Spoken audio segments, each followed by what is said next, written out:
16వ వచనం నుంచి 21వ వచనం వరకు చూద్దాం.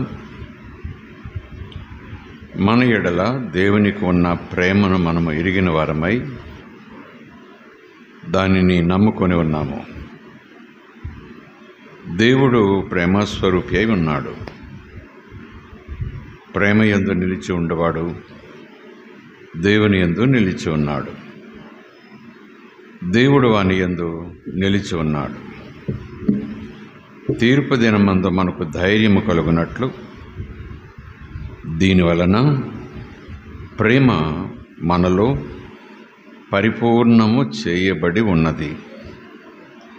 ఏలయనగా ఆయన ఎట్టివాడై ఉన్నాడో మనము కూడా ఈ లోకంలో అట్టివారమై ఉన్నాం. ప్రేమలో భయముండదు. అంతేకాదు, పరిపూర్ణ ప్రేమ భయమును వెళ్ళగొట్టును. భయము దండనతో కూడినది. భయపడువాడు ప్రేమ యందు పరిపూర్ణము చేయబడినవాడు కాడు. ఆయనే మొదట మనలను ప్రేమించను కనుక మనము ప్రేమించుచున్నాం. ఎవడైనను నేను దేవునిని ప్రేమించుచున్నాను అని చెప్పి తన సహోదరుని ద్వేషించిన ఎడల అతడు అబద్ధికుడగును. తాను చూచిన తన సహోదరుని ప్రేమించనివాడు తాను చూడని దేవుణ్ణి ప్రేమించలేడు. దేవుణ్ణి ప్రేమించువాడు తన సహోదరుని కూడా ప్రేమించవలెను అను ఆజ్ఞను మనము ఆయన వలన పొంది ఉన్నాము. దేవునికి స్తోత్రం. Praise the lord. హల్లెలూయా. గడిచిన కొద్ది వారాలుగా మనం లేఖనాన్ని రీతిగా ధ్యానం చేస్తున్నాం. ప్రభువును మనం ప్రేమించాలి. ప్రభువును మనము ప్రేమించుచున్నామనే దానికి కొన్ని రుజువులు ఉంటాయని ప్రభువు చెప్తున్నారు. ఆ రుజువులను మనము ఒకదాని వెంట ఒకటి ధ్యానం చేస్తూ వస్తున్నాం. ఆయన భక్తి విషయంలో, ఆధ్యాత్మిక ఆత్మీయ చింతన విషయంలో కొన్ని ప్రత్యేకమైన సూచనలు, రుజువులు, లక్షణములు ప్రతి విషయంలోనూ మనకు ముందుగానే హెచ్చరికగా తెలియచేస్తారు. లోకరీతిగా మనం ఆలోచన చేస్తే అన్ని ఫలాలు ఉంటాయి, కానీ ఒక్కొక్క ఫలానికి ఒక రూపం, ఒక కాలం, ఒక రుచి ఉంటుంది. ఆ రుచిని బట్టి, ఆ కాలాన్ని బట్టి, ఆ రూపాన్ని బట్టి, దానిలో ఉన్న ఆ విత్తన స్థితిని బట్టి ఒక పేరుతో ఆ ఫలాన్ని మనం గుర్తించి మాట్లాడుకుంటాం.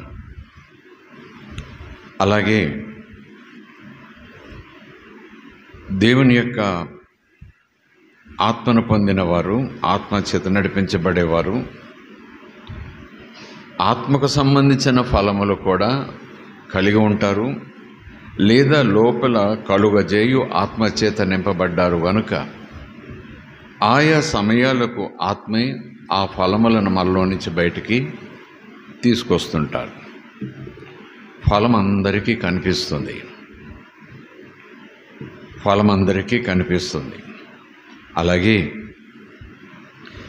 దేవుడు మనలను ప్రేమించుచున్నాడు అనే దానికి ఎన్నో రుజువులు మనం చూసాం, ఎన్నో ఉదాహరణలు మనం చూసాం. ఆయన చూపించాడు గనుక చూసాము, చెప్పుకుంటున్నాం. ఆయన చూపించకపోతే ఒక పురాణం మాదిరిగా ఉండేదేమో, ఒక ముసలమ్మ ముచ్చట్ల మాదిరిగా ఉండేదేమో, పెద్దలు పూర్వకాలంలో చెప్పిన ఆ కథల మాదిరిగా ఒక కథ అయిపోయేదేమో.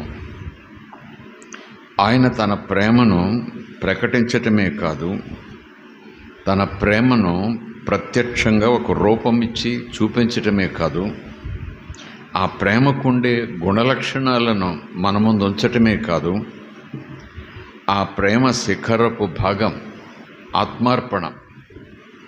ఆయన స్పష్టంగా లోకమంతా చూసేలాగున్న భూమికి ఆకాశమునకు మధ్యన శిలువ మీద వేలాడుతూ, ఇదిగో నా ప్రేమకు రుజువు అన్నాడు. ఇదిగో నా ప్రేమ రూపం ఇది అన్నాడు. ఇదిగో నా ప్రేమలో ఉండే రుచి, గుణం, శీలం ఇది అని చెప్పాడు. కనుక మనలను అలాగున తన ప్రాణమునకు మిన్నగా ప్రేమించిన ప్రభువు మన ప్రేమను ఆశించటంలో తప్పేం లేదు. మన సంపూర్ణమైన ప్రేమను కోరుకోవటంలో ఆయనకు స్వార్థమేమీ లేదు. నన్ను ప్రేమించాలి, నన్నే ప్రేమించాలి అని చెప్పిన మాట లోకానికి అసహ్యంగా ఉండొచ్చు. శరీర సంబంధమైనటువంటి భక్తి చేసే లోక విశ్వాసములలో పోయే వారికి ఇహలోక దేవత వారి మనోనేత్రములకు గురుడితనము కలగజేసినందువల్ల ఒక మూర్ఖత్వపు జ్ఞానములో ముందుకు సాగుతున్న వారికి దేవుడు నన్నే ప్రేమించాలి, నన్నే ప్రేమించాలి అని చెప్పటం వాళ్లకు స్వార్థంగా అనిపించవచ్చు. స్వార్థంగా కనిపించి మితిమీరి విమర్శలు, దూషణలు, తిరస్కారములు చేయవచ్చు. అంతకంతకు ఈ విషయంలో మన దేశం, మన రాష్ట్రం వేగానికి మించి ముందుకు పోతూ ఉంది. క్రీస్తును ఎరిగిన వారిని, క్రీస్తును బోధించుచున్న వారిని, క్రీస్తులో బలపరిచి స్థిరపరిచి సమాజంలో ప్రయోజనకరంగా ఉండాలంటే ఎలా జీవించాలి అని హెచ్చరికలు చేస్తూ చెప్పేవారిని వారి మాటల్లో ఉన్న అంతరార్థాన్ని అర్థం చేసుకోకుండా వారికి ఇష్టమైన రీతిలో అర్థం చేసుకుంటూ విచ్చలవిడిగా స్త్రీ అని లేదు, పురుషుడని లేదు, ఎలాగైతే మీడియా ఛానల్స్ ఎక్కువైపోయినాయో ఒక్కొక్కళ్ళు ఒక్కొక్క ఛానల్ పెట్టేసుకుని ఎవరెవరినో పిలిచేసి ఒక అశ్లీలపు మాట తప్ప అందరూ విమర్శించటమే. అందులో స్త్రీలు కూడా మేమేమీ తక్కువ తినలేదంటూ ఆ మీడియాల్లో, స్టూడియోల్లో చాలా రెచ్చిపోయి మాట్లాడుతున్నారు. అవును, యేసు ప్రేమ లోకానికి చులకన. ఆయన శరీరధారి ఉన్నను లోకములో ఉన్న దేవుడు దేవతల మాదిరిగా ఆయనకు అందం లేదు, స్వరూపం లేదు, ఆభరణాలు లేవు, కిరీటాలు లేవు, రథాలు లేవు, అంతఃపురాలు లేవు, భార్యలు, సంతానాలు అసలే లేవు. అవును, లోకం అసహించుకుంటే తప్పేం లేదు. కానీ మనకు ఆయనలో ఉన్న దైవతత్వం, ఆయనలో ఉన్న దైవ స్వరూపం, ఆయనలో ఉన్న త్యాగం, ఆయనలో ఉన్న ప్రేమ, ఆయన ఎక్కడి నుంచి వచ్చారు, ఏం చేయటానికి వచ్చారు, ఎవరి కోసం వచ్చారు, ఏం చేశారు అని అర్థం చేసుకున్న మనము ఆ నొప్పించే మాటలు విని చాలా బాధపడుతుంటాం. అది ఇంకా ఎక్కువైపోతుంది. అయినను మనం మాత్రం దేవుని పట్ల ప్రేమను పెంచుకుంటూనే ఉండాలి. ప్రారంభంలో కలిగి ఉన్న ప్రేమను నిలబెట్టుకుంటూ, ఆ ప్రారంభంలో దేవుని పట్ల మనకున్న ప్రేమలో వేళ్ళూనుకుంటూ స్థిరపరచబడుతూ మనం ప్రేమలో ఎదగాలి. చాలామంది ప్రేమ గురించి అర్థం చేసుకోకుండా, ప్రేమలో వేరు పారకుండా, ప్రేమలో తమను తాము ఒక స్థాయిలో బలమైన పునాది వేసుకోకుండా ఆయన ప్రేమించేయాలంటూ ఎదగాలి, ప్రేమించటంలో ఎదగాలి, పరిపూర్ణంగా ప్రేమించాలనే దైవజనుల మాటలను వారికి తెలిసిన కోణంలో అర్థం చేసుకుని ఏదేదో భక్తి చేసేయటానికి చాలా ముందుకు వెళ్ళిపోతూ ఉంటారు. చివరికి అది మత సంబంధమైన భక్తిలోనికి మారిపోతుంది. ఏదో ఒక మంత్రము లేదా ఒక పదము 1000 సార్లు జపిస్తే ఏమవుతుంది, 10,000 సార్లు జపిస్తే ఏమవుతుంది, ఇదిగో ఈ ప్రత్యేకమైన పద్యం, ఈ భావం, ఈ 3 మాటలు ఎన్ని వందల సార్లు ఎలాగున స్నానం చేసి ఎలాగ వస్త్రధారణ చేసి ఏ దిక్కునకు కూర్చుని మనము ధ్యానం చేస్తే ఏమవుతుందని లోకరీతిగా చాలా ఉన్నాయి, మత సంబంధమైనవి. ఆ తీరులోనికి విశ్వాసులు వచ్చేస్తున్నారు. ఆ తీరు భక్తి చేసి అదే భక్తి అనుకుంటూ తమ భక్తిహీనతను ప్రత్యేకంగా చూపించుకుంటున్నారు. దేవునికి అది దుఃఖం కలగజేస్తుంది. దేవునికి మనసు పెట్టి భక్తి చేసేవారు కావాలి. అంకిల భక్తి కుదరదు, రోజుల భక్తి కుదరదు, కేవలం వస్త్రాల భక్తి కుదరదు. మనసు ఇచ్చేయాలి. స్తోత్రం కలుగునుగాక. మనసిచ్చే భక్తి చేయటం మనం నేర్చుకుంటే కాస్త వెనకబడినా పర్వాలేదు, కానీ నిదానంగా మెట్లెక్కి పైకొద్దాం. స్తోత్రం కలుగునుగాక. 2-3 అంచెలకు 5-6 మెట్లెక్కాను చూసారా అన్నట్టుగా మెట్లెక్కేవాడు వయసును బట్టో, హుషారును బట్టో, ఎనర్జీని బట్టో ఎక్కగలడేమో ఈ అంతస్తులు. కానీ చిన్న తప్పు, చిన్న జారుడు అతన్ని తీవ్రంగా గాయపరిచేస్తుంది. అదే నిదానంగా మెట్లెక్కేవాడు అసలు పడనే పడడు, పడుటకు అవకాశమే ఉండదు. స్తోత్రం కలుగునుగాక. క్షేమంగా గురి యొద్దకు చేరిపోతాడు, అందులో సందేహం లేదు. కనుక ప్రభు యొక్క నడిపింపు కూడా నిజానికి ఆయన కొండ దిగువ భాగమున, పర్వతం దిగువ భాగమున ఆత్మచేత కొనుపోబడినట్టుగా కనురెప్పపాటులో శిఖరముల మీద కూర్చోబెట్టగలడు. ఆయనకు ఆ సామర్థ్యం ఉంది. ఆ సన్నివేశాలు మనకు పాత నిబంధనలో, క్రొత్త నిబంధనలో కూడా కనబడుతున్నాయి. ఫిలిప్పును చూస్తే ఆత్మ కొనిపోగా కనపడకుండా వెళ్ళిపోయాడు అన్నట్టుగా. ఆ వేగం వేరు, ఆ తీసుకువెళ్ళే విధానం వేరు.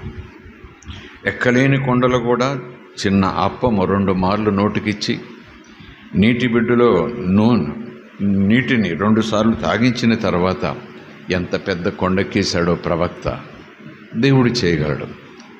కానీ ఈ ప్రేమ, ఆధ్యాత్మికత, విధేయత దేవుడు కోరుకునేది అంచెలంచెలుగా కోరుకుంటాడు. స్టెప్ బై స్టెప్ కోరుకుంటాడు. నిదానంగా తనతో నడవాలని కోరుకుంటాడు. చెయ్యి పట్టి తనతో ముచ్చటలాడుతూ నడవాలని కోరుకుంటాడు. తన పిల్లలు తనతో చెప్పే సంగతులు వినుటకు ఓపికతో తన చెవి ఇచ్చినా తన మాటలు కూడా తన పిల్లలు తన చెయ్యి పట్టుకుని నడుస్తూ వినాలని కోరుకుంటాడు. స్తోత్రం కలుగునుగాక. కనుక లోకరీతి భక్తి మాదిరిగా మనము ఈ క్రైస్తవ భక్తిలోనికి జారిపోకుండా, దిగజారిపోకుండా విశ్వాసాన్ని పక్కకు పెట్టి, విశ్వాసమే దేవుని సంతోషపరుస్తుందనే స్థితిని పక్కకు పెట్టి, ఈ మంత్రాలు, తంత్రాలు, నోము, నూనె, స్నానము, జపము, తూర్పు దిక్కు, ముందు వెనక అనే తాత్పర్యంతో ముందుకు వెళ్ళి ఆ భక్తి చేసే దేవునిని దుఃఖపరిచేవారిగా మనము ఉండకూడదు. స్తోత్రం కలుగునుగాక. కనుక ఒక పండుగ ఎలాగైతే రూపాన్ని బట్టి, రుచిని బట్టి, ఆ సీజన్ను బట్టి ఒక పేరు పెట్టి పిలుచుకుంటున్నాము, అలాగే దేవుడు కూడా తన ప్రేమకు ఒక రూపం ఇచ్చాడు. దాంట్లోంచి ఒక క్యారెక్టర్, ఒక గుణం, ఒక శీలం బయటికి తీసుకొచ్చాడు. దాని శిఖరపు రుజువు కూడా మనకు చూపించేశాడు. ఇప్పుడు మనలను అలాగున తనను ప్రేమించమంటాడు. లోకమును, లోకములో ఉన్న వాటిని మీరు ప్రేమించకండి. మీ ప్రేమ అంతకన్నా గొప్పది కావాలి. లోకులు లోకమును ప్రేమిస్తారు, లోకములో ఉన్న వాటిని ప్రేమిస్తారు. అవి అందకపోయినా, అవి దొరకకపోయినా దుఃఖపడుతూ, చింతపడుతూ, బెంగపడుతూ, యాతన పడిపోతూ, ఆరోగ్యాలు పాడు చేసుకుంటూ దేవుడు ఇస్తున్న నిత్య ఆనందాన్ని కంటికి ముందు లేకుండా కనుమరుగు చేసుకుంటారు. కానీ లోకమును ప్రేమించుట మంచిదా, లోకములో ఉన్న వాటిని ప్రేమించుట మంచిదా, లోకములను చేసిన వారిని ప్రేమించుట మంచిదా? లోకమును కలగజేసి లోకములో మానవుని యొక్క క్షేమము నిమిత్తము, ఆనందము నిమిత్తము, ఆరోగ్యము నిమిత్తము, ఆహారము నిమిత్తము, వస్త్రము నిమిత్తము, నివాసము నిమిత్తము, ఆయుష్ను పొడిగించు నిమిత్తము ఎన్నెన్నో లోకములో నింపివేసిన ఆ దేవునిని ప్రేమించుట మంచిదా, లేదా దేవుడిచ్చిన వాటిని ప్రేమించి అంతటితో సరిపెట్టుకోవటం మంచిదా? నీవు నేను క్రీస్తుని ఎరిగిన వారముగా ఏ రోజుకు ఆ రోజు నిర్ణయం తీసుకోవాలి. ఏ రోజుకు ఆ రోజు నా నడకను పరిశీలన చేసుకోవాలి.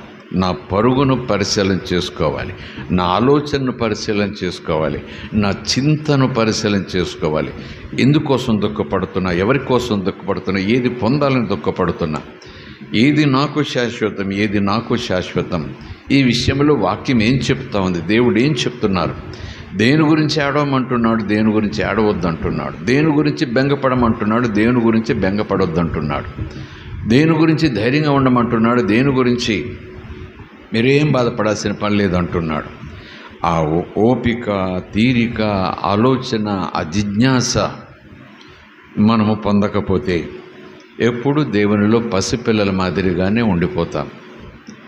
లేఖనం చూస్తే, గడిచిన వారాల ప్రకారం చూస్తే, దేవుడు మనల్ని ప్రేమించాడు అని మాట్లాడుకుంటూ వస్తూ, ఇప్పుడు మనం దేవునిని ప్రేమించాలి, ఇది న్యాయసమ్మతం, న్యాయబద్ధం, ఇది కాదనటానికి, ఆలోచన చేయటానికి, తర్వాత నా నిర్ణయం తీసుకుంటాను, తర్వాత చెప్తాను అనటానికి అసలు అవకాశమే లేదు. ఇది దేవుని ప్రేమను రుచి చూచినవాడు అసలు ఆలస్యం చేసే అవకాశమే లేదు.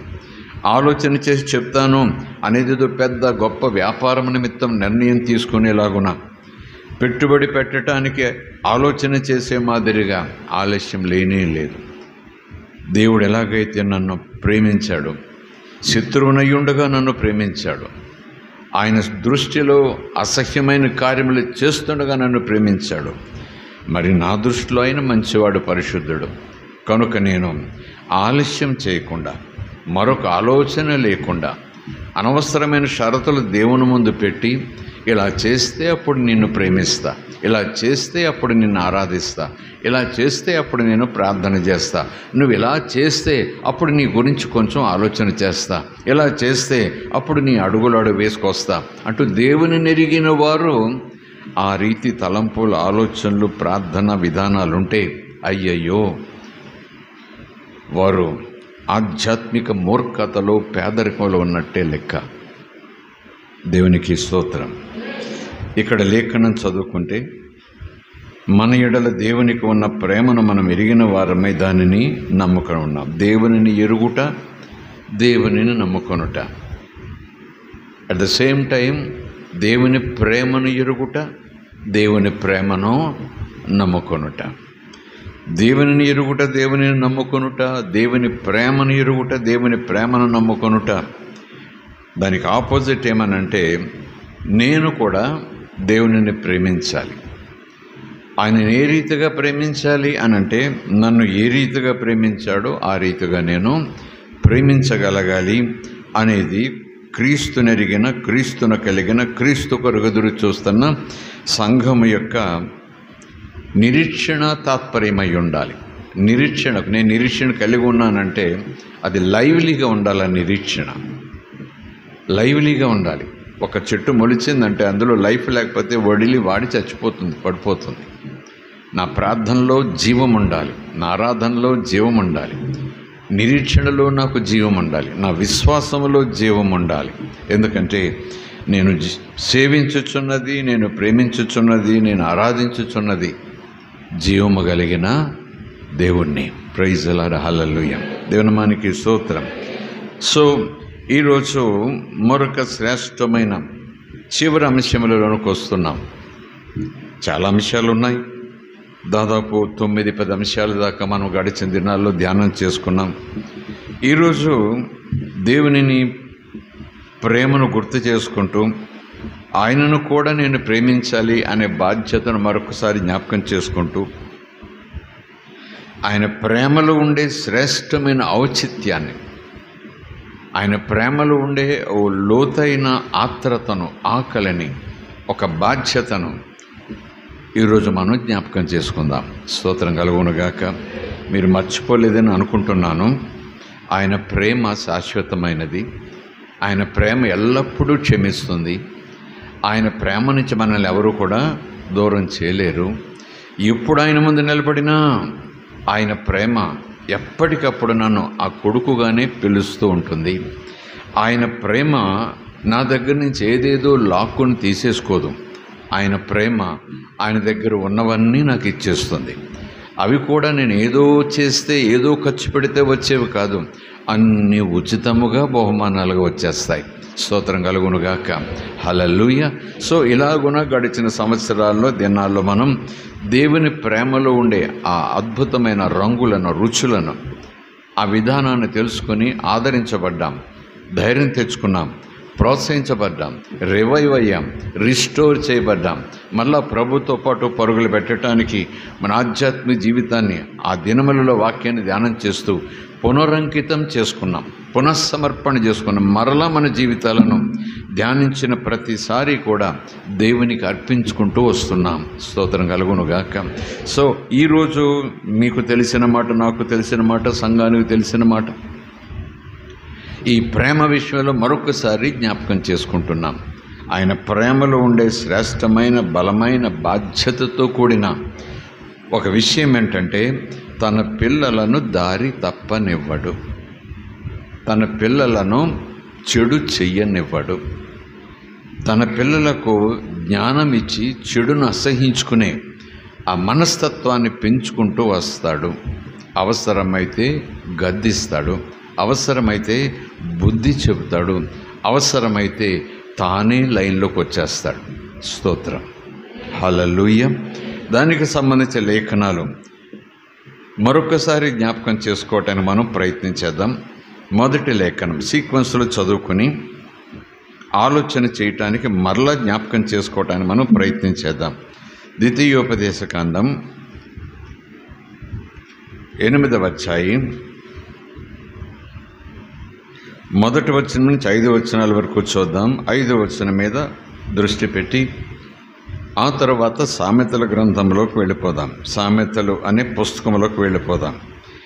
మీరు బ్రతికి అభివృద్ధి పొంది యెహోవా మీ పితరులతో ప్రమాణము చేసిన దేశమునకు పోయి దాన్ని స్వాధీనపరుచుకున్నట్లు నేడు నేను నీకు ఆజ్ఞాపించిన ఆజ్ఞలన్నిటిని అనుసరించి నడుచుకొనవలెను. మరియు నీవు ఆయన ఆజ్ఞలను గైకొందువో లేదో నిన్ను శోధించి నీ హృదయములో ఉన్నది తెలుసుకొనుటకు నిన్ను అణుచు నిమిత్తము, నిన్ను కంట్రోల్ చేయు నిమిత్తము అరణ్యములో ఈ 40 సంవత్సరములో నీ దేవుడైన యెహోవా నిన్ను నడిపించిన మార్గమంతటిని ఒకసారి జ్ఞాపకం చేసుకో. ఆహారము వలననే కాక యెహోవా సెలవిచ్చిన ప్రతి మాట వలన నరులు బ్రతుకుదురని నీకు తెలియచేయుటకు ఆయన నిన్ను అణచి నీకు ఆకలి కలగజేసి నీవే గాని నీ పితరులే గాని ఎన్నడూను ఎరుగని మన్నాతో నిన్ను పోషించాడు. ఈ 40 సంవత్సరములు నీవు వేసుకునిన బట్టలు పాతగిలలేదు, నీ కాలు నడిచి నడిచి వాయలేదు. ఒకడు తన కుమారుని ఎట్లు శిక్షించెనో, ఇక్కడ మరొక పర్యాయ పదం కాదు, వేరే పదం పెట్టేస్తున్నానని కాదు, కానీ తండ్రి కొడుకును క్రమశిక్షణ నేర్పించుటలో శిక్షిస్తాడు. అంటే నేరమో శిక్ష అని మాదిరి కాకుండా డిసిప్లిన్లో పెట్టే మాదిరిగా ఎలాగైతే ఒక తండ్రి తన కుమారుని ఎలాగైతే శిక్షిస్తాడో, డిసిప్లిన్లో పెడతాడో, అలాగే అట్లే నీ దేవుడైన యెహోవా నిన్ను డిసిప్లిన్లో పెట్టేవాడవని, డిసిప్లిన్లో పెడతాడని, ఖచ్చితంగా డిసిప్లిన్లో పెడతాడని, శిక్షించువాడని నీవు తెలుసుకొని ఆయన మార్గములలో, యేసు మార్గములలో, క్రీస్తు మార్గములలో నడుచుకొనున్నట్లును ఆయనకు భయపడినట్లును నీ దేవుడైన యెహోవా ఆజ్ఞలను గైకొనవలెను. అన్ని ఆజ్ఞలలో కన్నా శ్రేష్టమైన ఆజ్ఞ ఏది అని శాస్త్రి ఒక్కడు యేసయ్యను అడిగితే నీ పూర్ణ హృదయంతో, నీ పూర్ణాత్మతో. మరలా ఆ తొలి ప్రధాన మూలరాయి లాంటి లేఖనం మనం జ్ఞాపకం చేసుకుంటున్నాం. స్తోత్రం కలుగునుగాక. 5-6 వచనాలు ఆలోచనలు పెట్టుకోవడం మీరు ఇప్పటికీ అండర్లైన్ చేసుకుని ఉంటే, లేదా 5-6 వచనాలు అంకె దగ్గర సర్కిల్ చేసుకుని ఉంటే మీరు బైబిల్ స్టడీ చేస్తున్నారన్నమాట. ఆత్మ ప్రేరేపించినప్పుడు మీరు వెంటనే దాని మీద దృష్టి పెట్టి దానిని ఒక పాఠంగా స్వీకరిస్తున్నట్టు లెక్క. స్తోత్రం కలుగునుగాక. మరొక వచనం సామెతలు పుస్తకం గ్రంథం పరిశుద్ధ గ్రంథం అని పిలువబడింది కనుక అది ఒక పుస్తకమైనను ఒక గ్రంథమైనను అందులో చాలా పుస్తకాలు ఉన్నాయి, చాలా పుస్తకాలు ఉన్నాయి కనుక పుస్తకముల సముదాయమును గ్రంథం అనాలని కొంతమంది పండితులు చెప్పటం మనం విన్నాం. బహుశా అది సముచితమే కావచ్చు, అది సరైన అర్థమే కావచ్చు. అలాగని మనం తెలుగు పరీక్ష రాస్తున్నాము, దేవుడు గ్రామర్లో ఫెయిల్ చేస్తాడని కంగారు పడకండి, ఆలోచన చేసి అర్థం చేసుకోవటానికి అంతే. పుస్తకముల సముదాయము బైబిల్, బిబ్లియో. పుస్తకములను ఒక చోటకు సమకూర్చి పెట్టిన విధానాన్ని బిబ్లియో, బైబిల్ అనే మాట.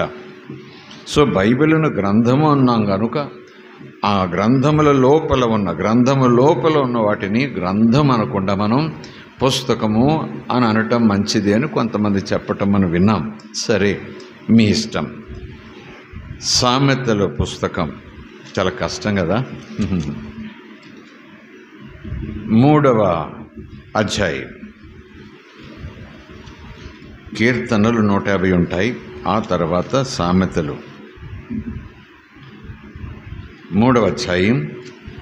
మీరు ఇప్పటికే అండర్లైన్ చేసుకున్న మాటలు 11, 12 వచనాలు.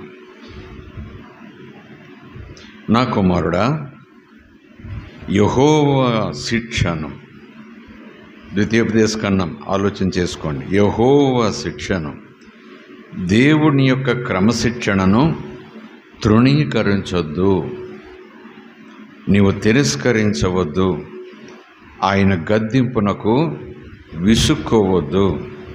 తండ్రి తనకు ఇష్టుడైన కుమారుని గద్దించు రీతిగా యెహోవా తాను ప్రేమించు వారిని తప్పక గద్దిస్తాడు. దేవుడు మనలను ప్రేమిస్తున్నాడు, దేవుడు లోకాన్ని ఎంతో ప్రేమిస్తున్నాడు. దేవుని ఎరిగిన మనం ఆయనను నమ్ముకున్నాం.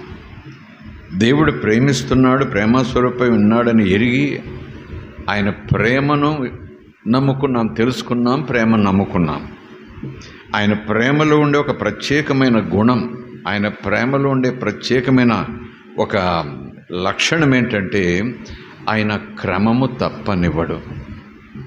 ఆయన చక్కని మార్గం నడిపించడానికి ఇష్టపడతాడు. అక్రమం అంటే ఆయనకు అసహ్యం.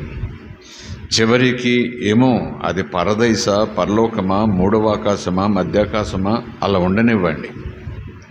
బహుశా పరలోకమే కావచ్చేమో, మీరెవరో నాకు తెలియదు, మిమ్మల్ని నేను ఎన్నడూ ఎరుగను, వెళ్ళిపోండి అని ప్రభు భూమి మీద చెప్పాడా, ఆకాశంలో చెప్పాడా, మధ్యాకాశంలో ఆకర్షించే సమయంలో చెప్పాడా, తీర్పు సమయంలో చెప్పాడా?